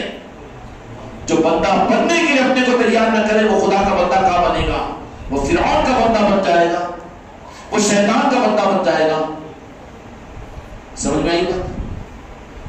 تو میرے آقا نے کیا کیا؟ اللہ تبارک و تعالیٰ نے فرمایا قرآن مجید میں وَدَعَيَّنْ إِلَى اللَّهِ بِإِذْنِهِ سِرَاجٌ وَمُنِيرًا, کہ میں نے اپنے محبوب کو روشن چراغ بنا کر دنیا میں مبعوث کیا. روشن چراغ, اور تفصیلات میں نہیں, اس خانقاہ میں تم لوگوں نے سنا ہوگا بارہا کہ روشنی کے لیے خدا نے سورج کا لفظ استعمال نہیں کیا, چاند کا نہیں کیا, بلکہ اپنے محبوب کے لیے فرمایا کہ روشن چراغ. کیوں؟ کہ سورج سے سورج نہیں بنتا, چاند سے چاند نہیں بنتا, لیکن چراغ سے چراغ, ایک چراغ سے 1 کروڑ چراغ سلگ سکتے ہیں. 1 کروڑ چراغ سے لے کر قیامت تک چراغ جلانا ہے, چراغ سے چراغ سلگ جائے گی. پاسبل قانون کے تحت میں, عقل کے تحت میں. تو چراغ سے چراغ چلانے کے بجائے اگر کوئی یہاں پر فارمولا استعمال کرے وہ پرانی بات ہوگی چراغ سے چراغ کو جلانے کی. ہم وائروں سے وائروں کو جوڑ کر یہاں پر چراغ جلائیں گے, فیس کو فیس سے ملا دیے, چنگاریاں اڑیں گی, ہیبت میں تجھے خود لگ جائے گا, تو کباب بن جائے گا. کہاں جڑے ہو جماعت اور مسلکوں سے؟ میرے آقا کے نعرہ پاک کو چھوڑ کر کدھر جا رہے ہو؟ تمہارے لیے کچھ نہیں, خدا کی قسم, کوئی لمبی چوڑی محنت کی ضرورت نہیں. صدق کے دل کے ساتھ اپنے قلب کو نعرہ پاک مصطفیٰ پر, یا رسول اللہ میں آپ کا امتی ہوں, میں کچھ نہیں جانتا, خدا کی قسم تمہیں کنیکشن مل جائے گا. کوئی مشکل نہیں ہے نا, مگر ہم اس کے لیے تیار نہیں. ہماری نظریں وہاں تک نہیں پہنچ سکتی. ہم نے امت کو مشکلات پیدا کر دی. نجات کے لیے مرید بننا, ذکر کرنا, معاملات پورے کرنا, یہ تو راستے ہیں غافلین کے لیے کہ راستے پر چلتے رہو منزل پر پہنچیں گے. ورنہ کیا ہے؟ اصل منزل یہ ہے کہ صدق دل کے ساتھ اپنے دل کو نعرہ پاک مصطفیٰ پر رکھ دے. یا اللہ, یا رسول اللہ, میں کچھ نہیں جانتا, میں تو صرف میرے مصطفیٰ آپ کو جانتا ہوں.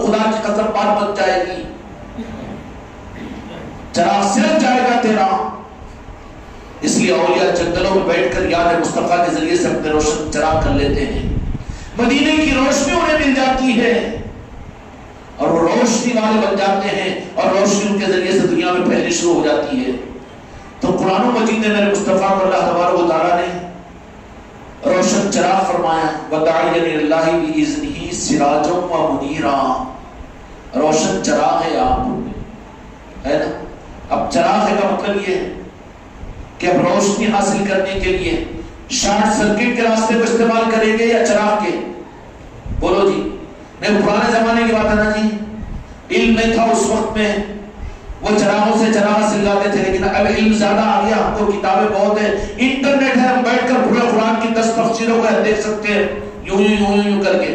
سب کو ہٹانا تفسیروں کو نے کیا ہے؟ استاد سے بال صاف کر رہا ہے، عقیدت ختم ہو رہی ہے اس کی، ہلکٹ بن رہا ہے، تو یوں کرتا ہوں اس سر کے اوپر، کیا کر رہا ہے؟ استاد سے بال صاف کر رہا ہے، بدعقیدگی ہو رہی ہے، بدعقیدگی ہو رہی ہے، اور ایسی بدعقیدگی کہ پھر اللہ کی عظمت بھی ختم ہوتی ہے، قرآن کی عظمت بھی نکل جاتی ہے۔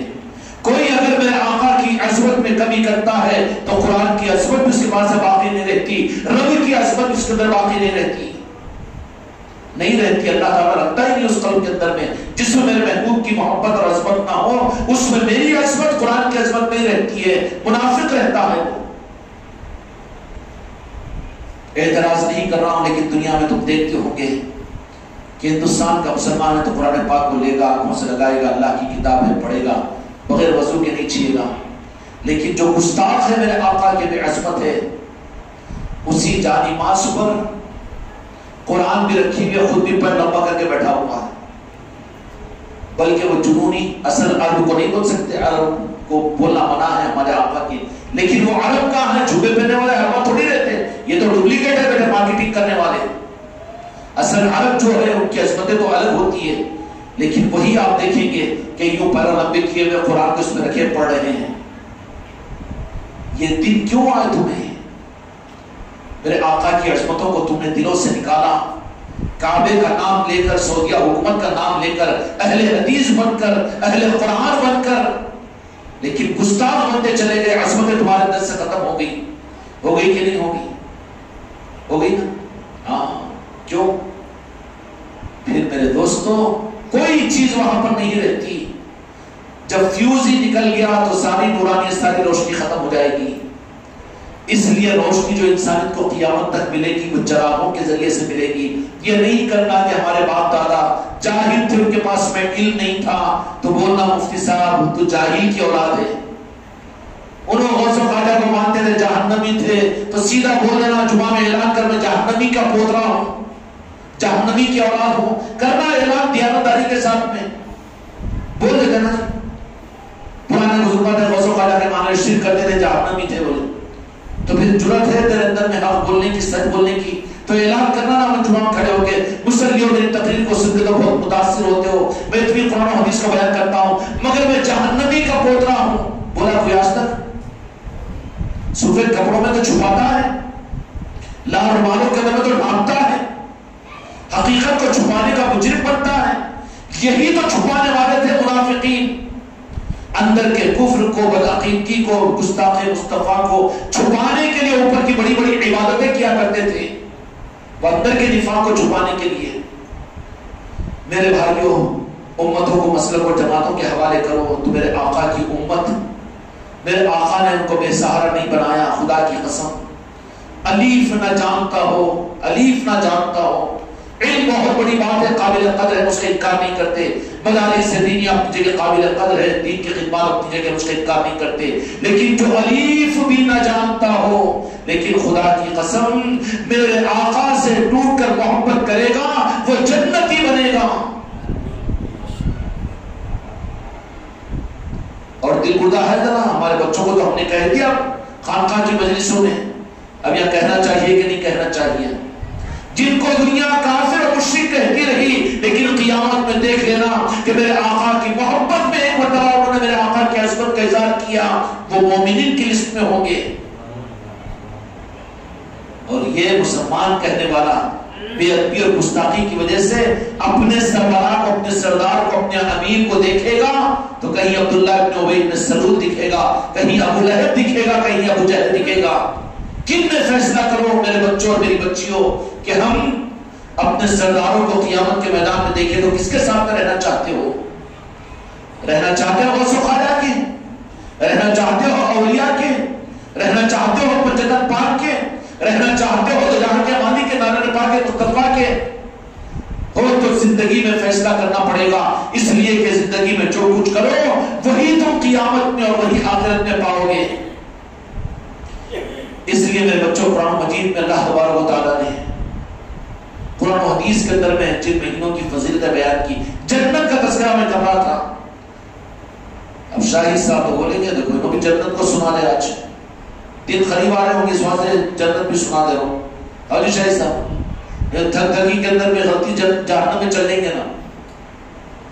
جنت خدائی کی پیدا کی ہوئی ہے، اللہ نے اپنے محبوب کی امت کے لیے پیدا کیا ہے جنت کو، فرمانبرداروں کو، صالحین کے رہنے کی جگہ ہے، اولیاء کاملین کے، اور خدا کی قسم جنت کی عظمت ہمارے پاس اس لیے ہے کہ وہاں میرے مصطفیٰ رہیں گے، میرے آقا کے رہنے کی جگہ۔ اب جو جگہ ہے وہ مدینہ ہے، خدا کی قسم وہ ہماری جنت ہے، وہ ہمارا کعبہ ہے۔ بچہ اس نام کے اندر پڑھا تو معذور اگر منہ دیکھے، اب اجمیر شریف آج کعبہ بنا ہوا ہے، کئی کو بہت کوئی کتنے کعبے نہیں بنا لیا تو اب فونا ہو گئے، ہلو ہلو چلو چلو میں ہو رہا نا، باپ کو بھی ہلو بولتا، یہودی کو بھی ہلو بولتا، دادا کو بھی ہلو بولتا، بیوی کو بھی ہلو بولتا، سب کچھ ہلو جی، اور جی جان بہتر بول دل جلے ہے، صدمہ پہنچا شاید ان کو، سب کو ہلو کا مطلب ہے کہ چلو، سمجھ میں آئی بات؟ ہلو اور چلو کا معاملہ چل رہا ہے، کہاں ہے میں بھی کدھر ہی چلے گا ہلو ہلو میں، جنت جنت جنت، میرے آقا وہاں پر موجود رہیں گے، دنیا میں جنت آنی۔ کعبے کی بات کر رہا تھا، جب فونا نہیں تھے تو اگر کوئی فرما بردار اور نافرمان پٹھوں کی بات نہیں کرتا، میں فرما بردار بیٹی کی بات کرتا ہوں۔ کیوں شاہ نواز نے خود فرما بردار سمجھ رہا کہ اپنے آپ کو فرما بردار بیٹوں کی بات، انہوں جو خط لکھتے تھے، شکیل میں خود خطا لکھتے تھے، حضرت والد محترم قبلہ و کعبہ، ہو جی کعبہ لکھتے تھے کہ نہیں لکھتے تھے؟ تو پھر کعبہ بولتے پھاڑ کے پھینکنا شرک ہو جاتا بول کے، قبلہ وہ کعبہ لکھتے تھے، ادب کی جملے تھے، وہ بے ادبی نہیں تھی۔ اگر استاد کو شاگرد قبلہ کعبہ بولا تو برداشت کیے، اولاد باپ کو بول رہی تھی تو برداشت کیے تھے، وہ کون سا قبلہ کعبہ تھا؟ تو یہ قبلہ کعبہ بڑا جنت میں جاتا ہے کہ جہنم میں جاتا ہے؟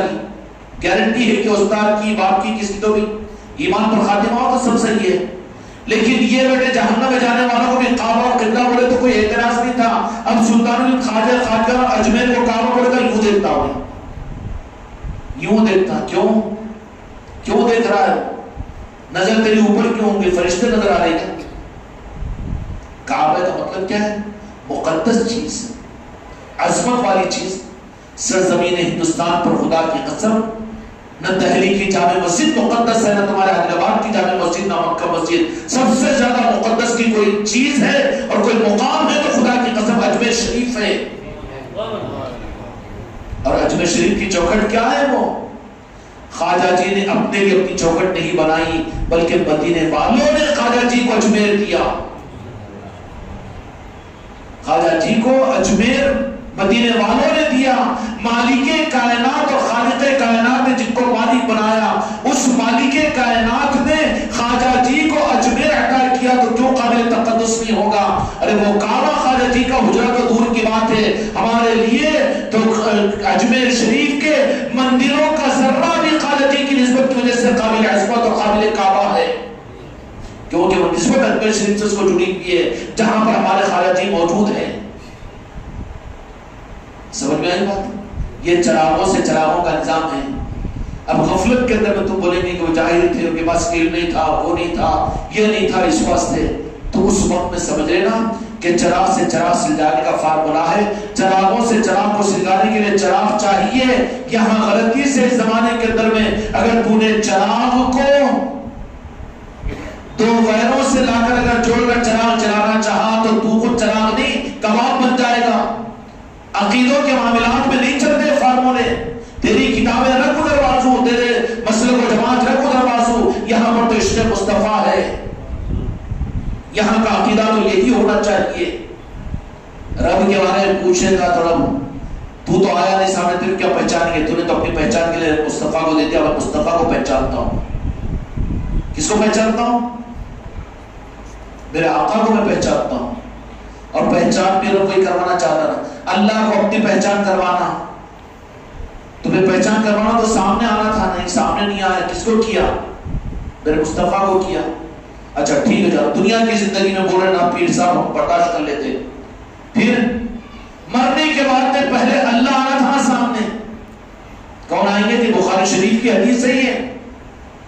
کن کو بھیجا اللہ تعالیٰ؟ خدا رہی. یہ کون سا توحید کا فارمولہ ہے؟ پھر یہ امت کو کیوں گمراہ کرے توحید کے نام پر؟ امت کو کیوں گڑے میں ڈال رہے ہو جا کے جہنم کے کہ اللہ اللہ توحید توحید. میرے مصطفیٰ کے بغیر توحید نہیں, میرے مصطفیٰ کے بغیر رب نہیں. رب خوشی نہیں ہوتا, رب قبول نہیں کرتا. دنیا کی زندگی ختم ہو گئی, عمل کا میدان ختم ہو گیا. قبر میں گئے, اللہ میاں تو چھپ گئے تو اب تو قبر میں. پھر دنیا میں سب کو الرجک تھا, یا رسول اللہ کہے تو آنکھوں پہ مت پھیرو, یا رسول اللہ مت بولو, درود و سلام مت پڑھو, میرے آقا کی عشق محبت نہیں, سنتوں پر عمل کر لو. وہ دے کے چلے گئے. یہ فارمول پر دنیا میں چلتا رہا. ذرا انتظار کر, کرونا کا نہیں تو ہارٹ اٹیک کا نہیں تو شوگر کا, سیدھا نہیں سمجھا تو ذرا کر کٹ بولتے ہی بس وہاں معلوم ہو جائے گا تو تیرا عقیدہ صحیح کیا تھا. کیا ہوگا رہے بابو, چکر میں مت پڑ. یہ ماں کا علم ہے, ماں کا ہے, وہ اتنی بڑی کا ہے, وہ خانقاہوں کو جانا, وہ اولیاء کے پاس جانا, وہ سب کیا ہے. اس کے بجائے اتنے لاکھوں آدمی, اتنے بڑے بڑے علماء اور اتنی بڑی بڑی کتابیں, وہ سب چھوڑنے کے وہ کیا ہے. ذرا عمل پتا چلے گا. سب سے پہلے قبر کے اندر میں اللہ نہ رہو, پھر اللہ نہ بولو سوالا. کیا حال ہوگا بیچارے اللہ اللہ توحید توحید بولنے والوں کا. اب تو آئیں گا اللہ میاں دیکھنے کو, اللہ کو دیکھیں گے تو میرے مصطفیٰ ہی ہوں گے وہاں پر. لا ادری نہیں پہچانتا نہیں پہچانتا ان کو, میں اللہ کو پہچانتا تھا نا. گیا بیٹا وہیں پر نڈی دبا کے منکی نکی. کون منکی نکی تھی؟ دو طرف سے دو ہاتھ اور دو قبر کی دروازے چکی کے پاٹ کی طرف پھنس گئے ہیں. دوسرے گھسے کی کرے. ہر امتی کو بچاؤ, اپنے بیوی بچوں کو بچاؤ, اپنے آل اولاد کو بچاؤ, ملنے جلنے والوں کو بچاؤ. یہ اندھوکناک مسئلہ ہے امت کے لیے, میرے آقا سے کٹنا اور کاٹنا. کیا ہوگا کہ قبر کے اندر میں اللہ نہیں آئے گا. عالم مشاہدہ عالم غیب میں بدل گیا. دنیا تو پردے میں آ گئی. اب عالم غیب جو تھا وہ عالم مشاہدے میں آ گیا, برزخ کا عالم. تو وہاں پر تو اللہ تیرے کو مان کے تو آنا, تو آنا. کون آتا جی؟ اللہ آتا جی. اللہ بولتا آج سب ہر جگہ سے خطرے میں سے بچ کے آ تو قیامت میں دکھوں گا تجھے. وہ بھی اپنے محبوب کے ساتھ دکھوں گا, ان کے بغیر تو وہاں بھی تجھے نہیں دکھوں گا. جو اس کو دیکھنا اس کو چاہنا چاہتا ہے, کتنا غلط فارمولہ ہے. وہ دکھے گا کہ موسیٰ علیہ السلام کو نہیں دکھانا جی, نبی کو دکھے گا. کس کو؟ ابھی اللہ ہی اللہ, توحید ہی توحید توحید توحید. کتنا اچھا لگتا ہے یہ. کتنی بڑی بڑی کتابیں, کتنی بڑی بڑی تقریریں, کتنی لمبی لمبی رومالیں. تو یار کیا توحید, توحید کے چکر میں بے ادبی اور گستاخی لے جا کر جہنم کے گڑھے میں پہنچاتی ہے. تو پھر عالم مشاہدہ عالم غیب میں ہوا, قبر میں پہنچا. کتنی نیچے پہنچتا جی؟ خالی 3 فٹ نا, 3 فٹ. پہنچ پہ سمجھ میں آ جائے گا. ماتا فقد قال قیامہ, کہ جو مر گیا اس کے لیے قیامت قائم ہوگی. تو پھر اس قبر میں جب اللہ اللہ اللہ اللہ بول کے پہنچانا, ارے بابا رسول اللہ میں اللہ ہے, اللہ میں رسول نہیں ہے. سنگل فارمولہ ہے وہ. کدھر دھوکے میں پڑ رہا ہے تو؟ اللہ میں رسول ہے کیا, اور اللہ تو یہ کہہ رہا ہے کہ جو میرے رسول کا نہیں وہ میرا نہیں. کتنا بڑا دھوکا ہے جی. نوٹ تو ہاتھ میں دے دیا, ڈالر کی صورت میں اسٹیمپ ہی نہیں ہے اس کے اوپر. اب انہیں ڈپلیکیٹ ماڈل بچہ یوں اکڑنا، یہ چھوٹا مگر بہت ہوشیار ہے آج کل کے پٹے بھی، بڑوں سے زیادہ ہوشیار ہے. پہلے بولو تو ہمارے بچپن میں ڈپلیکیٹ نوٹا میں بولو تو نوٹا بولتا تھا انہیں، مگر آج کل کے بڈھے کو سمجھا تھا نہیں نانا ڈپلیکیٹ ہے وہ بولتے نہیں جی پوترے. اپڈیٹ زمانہ ہو گیا، بچوں کو بھی بیوقوف نہیں بنا سکتے. لیکن پہلے کی خالی نوٹا کاغذ کے نوٹا جترا میں جا کے لے کر آئے تو نوٹا ہے بول کے گنتے تھے، رکھتے تھے سنبھال کے. ایسے ہی امت کے لیے ہو گیا. توحید کے نام پر قرآن کا نام دے کر میرے مصطفیٰ سے کاٹ دیا گیا. اب یہ ڈپلیکیٹ نوٹوں کو تو وہاں پر جانے کے بعد میں قبر میں جیسے ہی گیا، چوہا پنجرے کے اندر پھنستے کھٹے بول کے وہاں بیٹھتا کھٹکا کی ہائے نادری سنا نہیں سمجھایا تیرے کو مگر نہیں مانا نا. اب کیا کر اب بھگت. چاہتے ہو تمہاری بیویوں کو، چاہتے ہو تمہاری اولادوں کو، چاہتے ہو اپنے بیٹوں کو کہ قبر کے اس پنجرے میں کھٹکے میں آئے؟ نہیں ہے تو آج کی رات کے اندر میں اپنے روح کو بھی صحیح کرو. کوئی مشکل نہیں، تمہیں ضرورت نہیں خانقاہ میں مرید بننے کی، اور تمہیں ضرورت نہیں کوئی اور، بلکہ دل کی کیفیت اور دل کے قلب کی گہرائیوں کے ساتھ اپنے آپ کو میرے مصطفیٰ کے نعرے پاک پر ڈال دو. یا رسول اللہ میں آپ کا امتی ہوں، مجھے معاف کیجیے اور اپنا سچا پکا امتی بنا لیجیے. تو پھر میرے مصطفیٰ اس کو اجالے کے اندر ملائیں گے.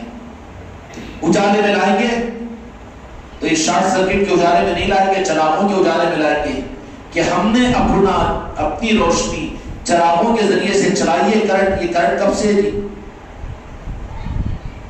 کرنٹ کب سے؟ 45-50 سال پہلے چاہے آگے ہوتے کرنٹ. اور یہ شکل 45-50 سال ڈر رہے ہو کیوں؟ دوسرے لوگوں میں بیٹھ کے کیا نکو ڈرو، اللہ سے ڈرو، میرے مصطفیٰ سے ڈرو. کیا دنیا سے ڈر رہے؟ کھاندے شریف نہیں کے تو جا رہے ہیں وہاں پر فرشتے آئیں گے نا کھانا دے رہے، کیوں ڈرنا؟ ابھی شاید صاحب تو کو ڈر ہو رہا ہے. کرنٹ آ کے 50-55 سال ہوا ہوگا زیادہ آدھے بار میں ہوا نا، 70 سال اور بھی ہم بول دیتے. اس سے پہلے کیا نظام تھا؟ ہمارے بچپن میں بہترین شام ہو رہی بولو تو چراغوں کے بابا صاف کرتے تھے، ہاں وہ بتی چڑھاتے تھے، وہ گیس تیل وہ یہ چراغوں سے چراغ گھر کے اندر میں. ابھی وہاں بھی اندھیرا ہے تو وہاں بھی چراغ لگا دو، وہاں بھی لگا دو، یہاں بھی. اب یہ بلب نہیں ہے بولے تو بازار میں جا کے لے کر آ کتنا 50 روپے کا ایک بلب. اور اس وقت میں چراغ تیار رہتے تھے، بس چراغ سے چراغ کو سلگا روشنی چراغوں کی تھی. یہ 50-60 سال کے کرنٹ کا نظام نہیں تھا. اچھا یہ کرنٹ خطرے والا ہوا کہ نہیں ہوا؟ کتنے اس میں چپک کے مر رہے ہیں. ہیٹر لگا تو مر گئے، وہ فریج میں سے شاڑا کے مر گیا، اور وہ پلک لگا تو مر گئے. خطرے کی چیز ہے نا جی. روشنی زیادہ ہے اور خطرہ زیادہ ہے. اور چراغوں کی روشنی تھی. میرے آقا نے چراغوں کا نظام کیا امت کو دین اور عقیدوں کے معاملے میں. اپنے عقیدوں کے معاملے میں چراغ کا نظام ہی چلے گا، آل رسول کا نظام ہی عقیدوں کے معاملے میں چلے گا. یہاں کرنٹ استعمال مت کرو، خطرے میں پڑیں گے. نئی کتابیں، نئی مسلک اور نئی چیزیں. یہ کرنٹ ہے، یہ 50-60 سال کا، یہ شارٹ سرکٹ خطرناک ہے. نئی عقیدوں کے معاملے میں تو صرف اور صرف چراغوں کا نظام. اور چراغوں کا نظام کیا ہے؟ وَدَاعِيًا إِلَى اللَّهِ بِإِذْنِهِ سِرَاجًا وَمُنِيرًا. کہ ہم نے روشن چراغ اپنے محبوب کو بنایا تو روشن چراغ میرے آقا دو جہاں کے مالک. پھر وہ جو چراغ، اس چراغ سے چراغ جس کو جلائے اور جو چراغ کو قیامت تک کے لیے روشن کیا کہ یہ چراغ ایسا ہے کہ اس سے قیامت تک روشن ہوتی رہے گی. وہ چراغ سوالات صحابہ اکرام رضی اللہ عنہ ان کو ستارے کہا، چراغ نہیں کہا. چراغ بنایا میرے مصطفیٰ نے تو مولا علی کو بنایا. من کنت مولاہ فہذا علی مولا. کیا بنایا؟ کہ میری امت کو آپ کے حوالے کر رہا ہوں. یہ وہ چراغ ہے کہ جس سے چراغ جلتے رہیں گے، جس سے عقیدوں کی دنیا کے اندر میں لائٹ نہیں، کرنٹ نہیں، نو ایکسپٹڈ، نو قابل قبول. عقیدوں کے معاملے میں تو چراغ چاہیے ہمیں. راز شاہ ولی کا چراغ چاہیے ہمیں، راہ طریقت کا چراغ چاہیے، پیران کامل کا چراغ چاہیے، غوث و خواجہ کا چراغ چاہیے. ہم کو عقیدوں کے معاملات کے اندر میں کرنٹ نہیں چاہیے، کرنٹ کا نظام نہیں، شارٹ سرکٹ اور خطرناک ہے. ابھی عقیدوں کے معاملے میں میرے بچوں، میرے بھائیوں، تم کو نصیحت ہے میری، اپنے گھروں میں عشق مصطفیٰ کے چراغ جلاؤ. چراغ چلیں گے نا جی. میرے مصطفیٰ پاک نے امت کو جو چراغ اپنی ذات سے جلایا وہ ایک چراغ تھا، خدا کی قسم باقی سارے تارے تھے. اصحابی کا نجوم بھی ایہم اقتدیتم اہتدیتم، راستہ ملے گا ان کے ذریعے سے. صحابہ کی بے ادبی اور گستاخی نہیں ہے، کوئی دو فتویٰ ہمیں کوئی پرواہ کی بات نہیں ہے. وہ صحابہ اس لیے کہ وہ میرے مصطفیٰ کے دوست سے، خدا کی قسم تمام اولیاء مل کر ایک صحابی نہیں بن سکتے. صحابہ کی عظمت ہے، لیکن سوالات صحابہ کرام رضی اللہ عنہم خدا کی قسم میرے مصطفیٰ کے دوست اور چہیتے ہیں. ان کا مقابلہ بعد میں اولیاء بن سکتے لیکن کوئی صحابی نہیں بن سکتا. اتنا عقیدہ ہمارا پاک ہے، یہاں پر ڈاواڈول نہیں ہے. پھر لیکن مولا علی کو چراغ بنایا. کیوں؟ اندھیرے کی امت کو ضرورت پڑے گی چراغوں کی روشنی کی، تو علی پوری امت کو چراغوں میں چراغ بنا کر مولا علی کو بنا دیا اور کہا کہ اس چراغ سے چلا. مولا علی علیہ السلام کو چراغ بنایا میرے مصطفیٰ نے. بنایا کہ نہیں بنایا؟ اب پھر مولا علی کے ذریعے سے مولا حسن اور مولا حسین چراغ بنی، اور مولا حسین علیہ السلام سے امام زین العابدین علیہ السلام چراغ بنے. کون ہے امام زین العابدین؟ امام حسین علیہ السلام کی اولاد ہیں، شہزادے ہیں میرے مصطفیٰ کے، نواسے ہیں اور نواسوں کے شہزادے ہیں. اس کے بعد نے پھر چراغ کی روشنی کو آگے ظاہر میرے مصطفیٰ نے کروایا کہ امت مولا حسین کو بھی جانے گی اور میری امت امام زین العابدین کو بھی جان لے گی. لیکن حضرت جابر رضی اللہ عنہ کی روایت ہے ترمذی شریف کی کہ فرمایا کہ اے جابر، تمہاری عمر کے آخری حصے کے اندر میں میری آل کے اندر میں ایک شہزادے سے ملاقات ہوگی جس کا نام میرے نام جیسا ہوگا، اور اس کی پہچان یہ ہوگی، میرے مصطفیٰ تعارف کرا رہے ہیں حدیث کی کتابوں میں، اور ان کی پہچان یہ ہوگی کہ وہ میرے مشابہ ہوگا.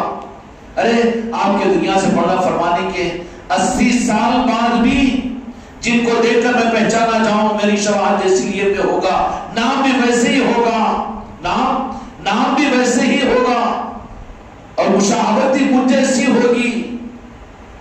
تو حضرت جابر رضی اللہ عنہ نے فرمایا کہ ملاقات ہو جائے تو مبارکباد دینا اور ان کو ہمارا سلام پہنچانا. کون؟ میرے مصطفیٰ فرما رہے ہیں. اچھا کس کو؟ نواسوں کو نہیں، نواسوں کے شہزادے امام زین العابدین کے بارے میں نہیں، بلکہ کہا کہ نام ان کا محمد ہوگا، محمد باقر علیہ السلام ہے جن کی ولادت آج کے دن کی. کون ہے یہ؟ چراغ ہے. عقیدہ کہاں ملے گا؟ ان کی چوکھٹ پر ملے گا، امام زین العابدین کی چوکھٹ پر ملے گا. چراغ کی روشنی وہاں ملے گی. چراغ کی روشنی لائٹوں کے اندر میں نہیں، کرنٹ میں نہیں. چراغ نہیں جل سکتے، چراغ کے لیے تو تیل چاہیے، بتی چاہیے، چراغ سے چراغ جلے گے. سمجھ میں آ رہی بات؟ امام باقر علیہ السلام جن کا نام اصل میں محمد ہے، حضرت جابر رضی اللہ عنہ کو فرمایا کہ تمہاری جب ملاقات ہو تو میرے اس شہزادے سے جن کا نام بھی اور جن کی شباہت بھی مجھ جیسی ہوگی ان سے ملاقات کرنا، میرا سلام پہنچانا ہے. حضرت جابر رضی اللہ عنہ غالباً ہیں، ہاں وہی ہے. آخر زمانے کے اندر میں آپ نابینا ہو چکے تھے، آنکھوں کی روشنی جا چکی تھی. عمر اور ضعف کی وجہ سے مسجد نبوی کے اندر میں وہ اپنے پوترے کے سہارے سے آ جا کر مسجد کے آنگن میں بیٹھ جایا کرتے تھے. ایک مرتبہ امام زین العابدین رضی اللہ تعالیٰ عنہ نے اپنے شہزادے کے ساتھ تشریف لائے، امام محمد باقر علیہ السلام کو لے کر بچپنے میں شہادت. تو یہ نابینا صحابی حضرت جابر جیسے مسجد نبوی کے آنگن میں بیٹھے ہوئے ہیں نماز کے انتظار میں، مدینے والوں کی ملاقات کے انتظار میں، تو فوراً ادھر ادھر دیکھے اور دیکھ کر کہا السلام علیکم. تو نے کہا کون؟ آواز سے پہچانی کہ زین العابدین. لیکن تمہارے سامنے کون؟ تو کہا کہ میرے شہزادے ہیں، میرے صاحبزادے ہیں. کون؟ امام باقر. یہ اس لیے کہہ رہا ہوں کہ امت مولا حسین کو جانی، امام زین العابدین کو جانی، لیکن اس کے بعد میں ائمہ طریقت کا نام لیا جاتا ہے تو سیدھا یہ شیعہ ہے کیا بولنا شروع کر دیتے ہیں. رخ کو بدلو، اچھی بات نہیں ہے. چراغوں سے چراغ ملیں گے، چراغوں کی روشنی چراغوں سے ملے گی. اگر تم نے امام حسین علیہ السلام کو جانا، امام زین العابدین کو جانا، اس کے بعد تم اچھل کر جا کر بیٹھ جاتے امام ابو حنیفہ رحمۃ اللہ علیہ پر. نہیں، چراغ نہیں ہے، وہ ستاروں کا نظام ہے، وہاں علم ہے، وہاں روشنی سے روشنی، چراغوں سے چراغ آل رسول کے اندر میں ہے. تو فوراً حضرت جابر رضی اللہ عنہ نے کہا آپ کے سامنے کون؟ تو بولے کہ محمد. تو کہا کہ لاؤ میرے پاس میں. جیسے ہی لائے ان کے آنکھوں کو چوما، اور چومنے کے بعد ان کی قدم بوسی کر رہے ہیں. کیا کر رہے ہیں؟ حدیث میں ہے قدم بوسی. تو امام باقر امام محمد علیہ السلام نے فرمایا کہ آپ صحابی رسول ہیں، میری قدم بوسی نہ کیجیے. تو کہا کہ میں نے تمہاری قدم بوسی نہیں کی، بلکہ میرے آقا دو جہاں کے مالک نے یہ فرمایا تھا کہ میرے نام کا میرا ایک شہزادہ ہوگا، اور تم ان کو جب ملاقات کرو تو ان کو میرا سلام پہنچانا. یہ اس عظمت کے اندر میں نے تمہاری قدم بوسی کرنے کے لیے قدموں کو پکڑا ہوں. صحابی نے. اور آج امت کہتی ہے کہ وہ شیعوں کے امام ہیں. ہائے ہائے، دین کو گروی رکھتی ہے شیعوں کے پاس، رافضیوں کے پاس. تم بھکاری بن گئے ان کے پاس میں.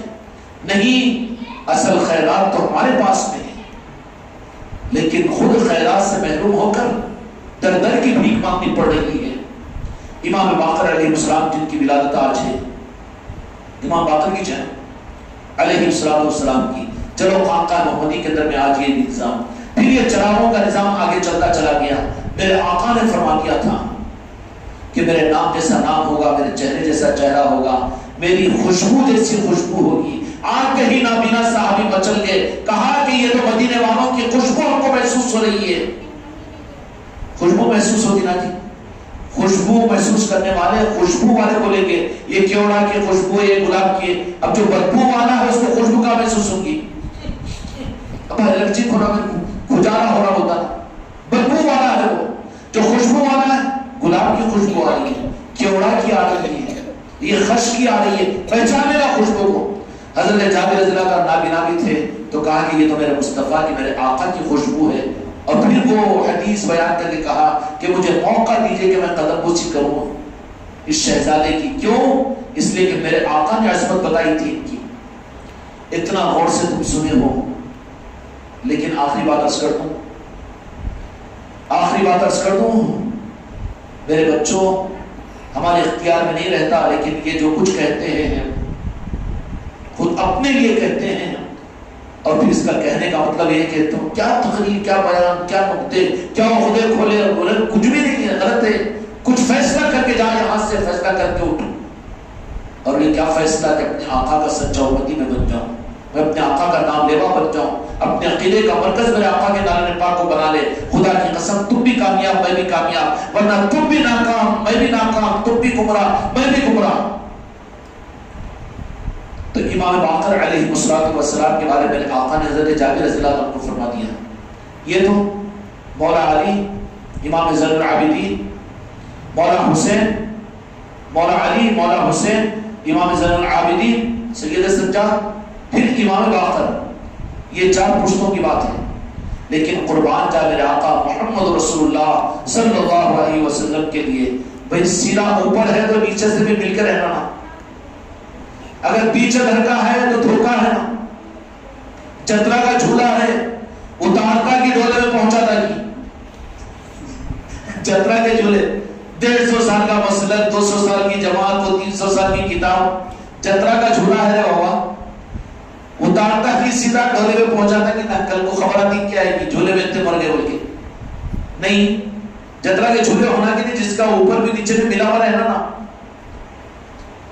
شکر ہے میرے غریب نواز کا، سرکار غریب نواز سلطان الہند کا، کہ غریب نواز نے خاص راز نوازا اس خانقاہ محمدی کو کہ جس کا سرا بھی ہے، جس کی آخری سیڑھی بھی ہے. میرے آقا گناہ کے مالک آپ تعجب کر رہے ہوں گے اس بات کے اوپر کہ میرے آقا نے حضرت امام باقر امام محمد علیہ السلام کی تعارف فرمایا. نہیں، اے خانقاہ محمدی والوں، 15ویں صدی میں رہنے والے مسلمانوں، اے غریبوں، اے مسکینوں، اے سرزمین عادل آباد کے رہنے والوں، اے جھوپڑیوں میں رہنے والے مسلمانوں، تم قدر کرو میرے مصطفیٰ کی کہ کتنا نوازا ہے تم کو. تم میرے آقا کا نام لینے والے ہیں تو روئے زمین کے سب سے زیادہ قیمتی شے ہو. وہ 4 پیڑھیوں کا تذکرہ نہیں فرمایا، بلکہ قیامت کے قریب میں میرے آقا نے فرمایا وہاں بھی پہچان دے دی، پہچان دے دی۔ بریانی پوری دیکھ پکی، چند چاول مکے دیکھتے نا بالکل پرفیکٹ باورچی رہتا ہو، اناڑی باورچی ہمارے غوث بھی کیسا لے کر آ دیتا انہیں پورا کھاتے رہتا ہے کہ نیوانا ڈالتا رہتا اس میں، گوشت گلا کی نہیں، چاول پکا کی نہیں، اخنی اچھی بھی کی نہیں، یہ پیٹ بھر لیتا جب تک تو یہ سب اناڑیوں کا حساب رہتا۔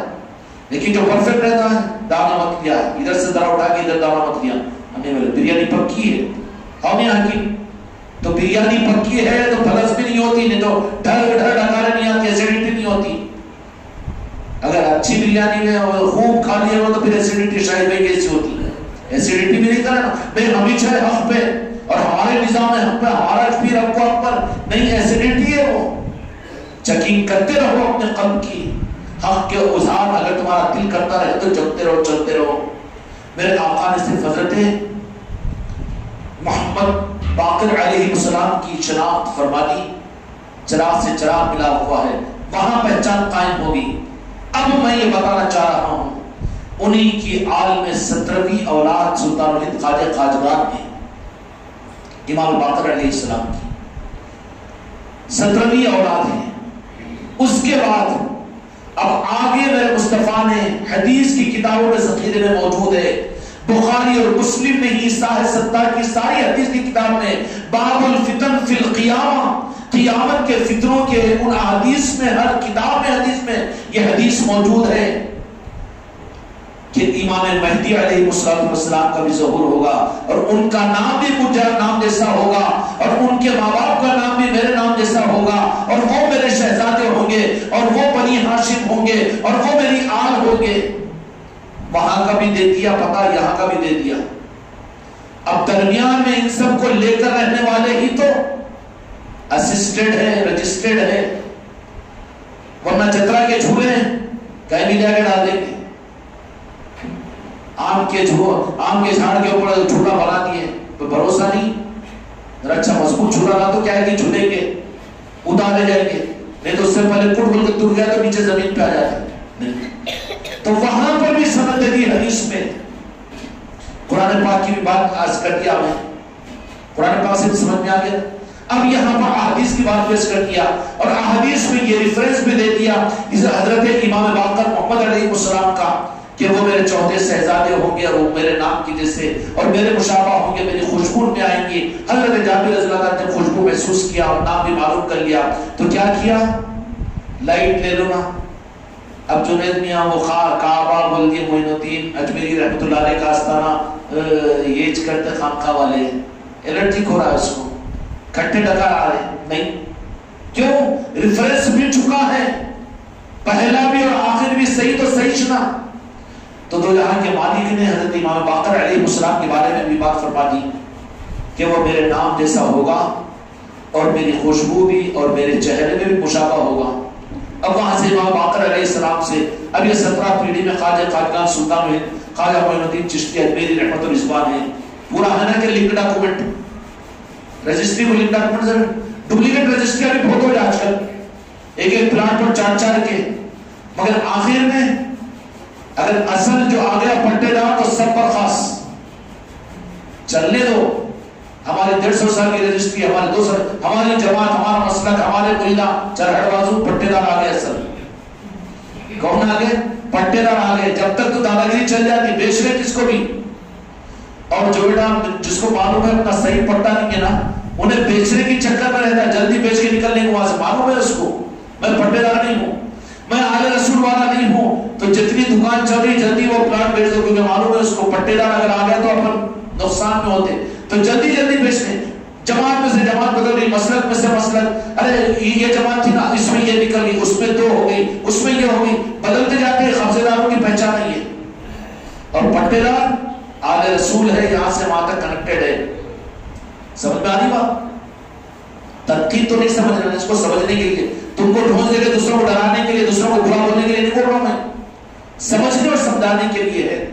امام باقر علیہ السلام کی بھی پہچان دے دی حدیث پاک کے اندر میں۔ اس کے بعد میں پھر قیامت کے قریب میں پورا لنک ڈاکومنٹ دے دیا کہ ایک آئیں گے جن کا نام بھی میرے نام پر ہوگا، جن کے والدین کا نام بھی میرے نام پر ہوگا، جن کی مشاورت بھی مجھ جیسی ہوگی، اور وہ کون ہوں گے؟ امام مہدی علیہ السلام۔ کون ہوں گے؟ وہ آل رسول ہوں گے۔ امام مہدی علیہ السلام بھی تشریف لائیں گے، ان کی صفت بھی کیا ہوگی کہ نام بھی وہی ہوگا، والدین کا نام بھی وہی ہوگا، اور پھر وہی پڑھتا ہوگا ان پر امام مہدی علیہ السلام پر۔ اور وہ کون ہوں گے؟ آل رسول ہوں گے، آل علی اور آل علی ہوں گے۔ یہی غوث و خواجہ کے فیضان یافتہ ہوں گے، اور وہ آئیں گے امام مہدی۔ خوش نسبتی سے ہم کو آپ کو سلطان خواجہ خواجگان کی 17ویں پشت ہی کے اوپر ہم کو اور آپ کو نسبتیں ملی ہے۔ اب باقی کے ہزاروں پشتہ آنے دو نہ دو جانے دو، کیا بات ہے؟ ہمارا کام کیا؟ اپن یہ اس رسی کو مضبوط پکڑنا، اس کے بعد میں مرتے مرتے اولاد کو بھی رسی کا کنارہ دے کے مرنا، نہیں کاٹ کے مر جانا ہے۔ میں بن گیا سو مرید بہت ہو گیا، میں گیا سو خان کا تو گئی جانا مصیبت میں، بہت چڑچڑے ہو گئے انہوں، مرضی کی بات ہے۔ اچھا یہاں سے کٹا تو کٹا، مگر وہاں تو اٹک کے رہنا راجن شاہ ولی سرکار کے پاس میں۔ اگر خدا نہ خواستہ یہاں سے کٹا تو کٹا، وہاں پر بھی وہ اولیاء کا ویسے معاملہ ہے، وہ کیا ہے کہ برا بٹا گیا سٹک گیا پھر پورا۔ تو اتنے سال ہو گئے، پھر پیر سے کٹے تو کٹے، مگر اجمیر کو کیوں نہیں جا رہے تم؟ کہاں سے آنے دیتے ہو؟ جڑا کا تو جڑا تھا غرض کی وجہ سے، تجھے تو جوڑ اتنی تھے نا، جڑتا تو نہیں بھی رہا تو جانا تھا نا وہاں پر۔ پھر راجن شاہ ولی کے پاس بھی کیوں نہیں؟ وہ سال دیکھا تو وہ بھی کام پڑا تو چل جاتا ہوں۔ بولے ارے کام پڑ جائے تو اللہ نامہ لڑا بھی جا رہا نا وہاں پر، تو جا رہا تو کون سا؟ اور جابو بھائی جانا نہیں، تم بھی خالی عرس میں جاتے ہوں گے، فاتحہ دینے جاتے ہوں گے، نہیں تو کوئی تو بھی دعوت دیا تو جاتے ہوں گے، نہیں محبت میں جا رہا کرو، یہ ثبوت ہے نسبت کا۔ ہاں دل بھرا چلے جانا چاہیے، محبت میں جانا چاہیے۔ تو اب یہاں سے لے کر وہاں تک کی اب جو رسی 17ویں پشت تک بھی چل رہی ہے، اگر ہم سلطان ہند کے ماننے والے چاہنے والے ہیں تو یہ وہاں سے یہاں تک کی رسی کی سند اور لنک ڈاکومنٹ صحیح ہونے کی دلیل نہیں ہے۔ اس لیے ہم ان معاملات کے اندر تو شک والے نہیں ہیں، ہم کو تو اطمینان ہے، اسی پر زندگی، اسی پر مریں گے، اسی میں قیامت کے میدان میں کھڑے ہوں گے۔ خوش قسمتی ہے خانقاہ محمدی والوں کی کہ رجب المرجب کے مہینے کی مجلسوں کا اہتمام یہاں پر ہو رہا ہے۔ اللہ تعالیٰ ہر مسجد کے اندر میں ہر سلسلے کو یہ توفیق عطا فرمائے۔ رجب کیا ہے کہ جنت کی نہروں کی ایک نہر کا نام ہے رجب، کیوں کہ اس نہر کے اندر میں موتی اور مونگے ہیں، اس لیے رجب المرجب کی پہلی تاریخ ہے تو امام باقر علیہ السلام کی یاد، چھٹی شریف آئے گی تو سلطان الہند خواجہ خواجگان کی یاد، پھر 22 تاریخ آئے گی تو امام جعفر صادق علیہ السلام کی یاد، 26 تاریخ آئے گی تو پھر کنڈوں کے یاد پر جعفر صادق کو یاد کریں گے۔ یہ موتی ہے اس نہر کے اندر میں، اور جن کو یہ موتی حاصل ہوئے وہی نہر میں پہنچیں گے، وہی جنت میں جائیں گے۔ اللہ ساری امت کو، تمہارے میرے آبا و اجداد کی بھی کوتاہیوں کو معاف فرمائے، تمہاری میری نسلوں کو بھی اس نہر سے نسبت عطا فرمائے۔ اگر ان موتی مونگوں سے نسبت حاصل ہوئی تو پھر نہ کوئی امام جعفر صادق کہیں کو، امام باقر کہیں کو، خواجہ جی کہیں کو، اور انہوں کہیں کو، یہ اولیاء کہیں کو، پھر کون ہونا؟ ہم کو تو برتھ ڈے ہونا، اور ہم کو تو چلہ چھٹی ہونا، 10ویں 11ویں ہونا، چلہ چہلم ہونا، وہ دعوتیں ہونا، وقت ولیمہ ہونا، اس کے لیے سب تو ادھر والا ہے تو سیپیاں ہاتھ میں کرے، سیپیاں ہاتھ میں موتیاں نہیں ہیں۔ موتیاں اگر لینا ہو تو یہ رجب ہے، یہاں پر رجب کے اندر ہی ہے نا۔ پہلی رجب کے امام باقر علیہ السلام نسبت مل گئی، اس کے بعد اب چھٹی شریف کو سلطان الہند خواجہ خواجگان کی نسبت مل گئی۔ ہم بھیکاری بن کر خواجہ خواجگان کی خیرات کو لینے کے لیے چھٹی شریف کو سارے لوگ آئیں گے، یہاں یہ خیرات لیں گے۔ پھر اس سے آگے جب بڑھیں گے تو پھر حضرت ابو قرنی رضی اللہ عنہ کی نسبت بھی ہے کہ بولنے خالی یوں کر سمجھ بولو گی، حضرت ابو قرنی رضی اللہ عنہ بھی ہے، پھر امام جعفر صادق علیہ السلام کی ہے۔ یہ ساری موتیوں کے نظام ہیں اس رجب المرجب کے مہینے میں۔ تو غیر اہم ہے کہ رجب، اب یہ خانقاہ محمدی والے یہ کیا شروع کر دی تھی؟ شعبان تو شعبان، رمضان تو رمضان، محرم تو محرم، میلاد تو میلاد، رجب بھی کی لنک ڈاکومنٹ پورا ہے بابا یہاں پر ہے نا۔ وفادار اولاد باپ کو بھی یاد رکھتی، دادا کو بھی یاد رکھتی، پردادا بھی آ کے اپنا تعارف کرے تو وہ بھی میرے پردادا ہوتی، نہیں میں چاہتا ہوں میں ان کو کیا میرے کو رکھے گی، بولو تو نہیں ہوتی اولیاء کی محبتوں کا نظام ہے. اس لیے میرے بچوں آج زیادہ دیر ہوگی, دوسرے رخ کے اوپر ہم چلیں گے, لیکن کل سے انشاءاللہ مغرب کی نماز میں یہ تو بولی نمازدار دیر سے گیا تو اور دیر تک بٹھا دیے, بولی میں یہ میری ہوشیاری کرا تو ان کی ہوشیاری کرے, بولے سب ہونے کے بعد دیر سے گیا بھی تو جلدی اٹھاؤں گا, سمجھاؤں گا. دیر سے گئے تو میرے صدمے میں سب کو دیر تک بٹھا دیے. ہاں تو میں بھی کیا کم ہوگی. اس لیے کل سے سارے حضرات اپنی عصمتوں کا ثبوت دو. مغرب کی نماز یہاں پر پڑھنا ہے. میری مسرات, میری بیٹیاں بھی, یہ لوگ بھی, میری مریدان بھی مغرب کی نماز سے پہلے ہی آ جایا کرو. یہاں پر یہ آقاؤں کا نظام ہے. جنت بھی سنا دیا ہوں. جنت کی نہر کا نام بھی رجب ہے, تو نہر میں غوطے لگانا, غوطے لگانا تو یہ ہے. اس لیے خانقاہ محمدی میں یہ سب ہوتا ہے. یہاں پر غوطے لگاؤ موتیاں لو, غوطے لگاؤ موتیاں لو. بولی میں پھترے ملتے سر پھوڑ لینا پڑتا ہوں, پھترے ملتے. اور جہاں نہر ہے, موتیاں ہیں, وہاں ڈبکی لگاؤ تو موتی ملتے. اب بنا لیا اپنے مسلک کی, اپنے پیر پرستی کی بولی, وہاں پر موتی سمجھ کے ڈائف لگایا بھی, پتھر لگتا سر کو, خون ہو کے نکلتا باہر. پھر کیا وہ بے ادبیاں, وہ گستاخیاں, وہ جہنمیاں, وہ سب خون ہوتے. نہیں, یہ موتیوں کی نہر ہے. اولیاء کی محبتیں لے کر جانا ہے یہاں سے. اس لیے انشاءاللہ کل سے یہ محفلیں ہوگی.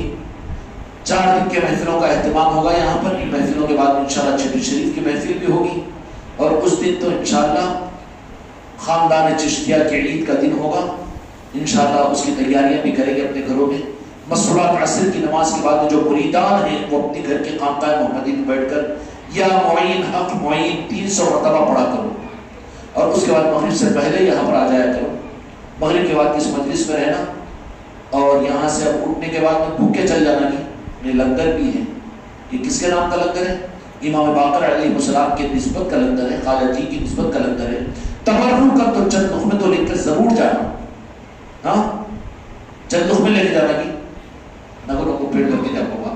ٹھیک ہے, اللہ تعالیٰ آپ کے ساتھ ہم سب کو چلائے.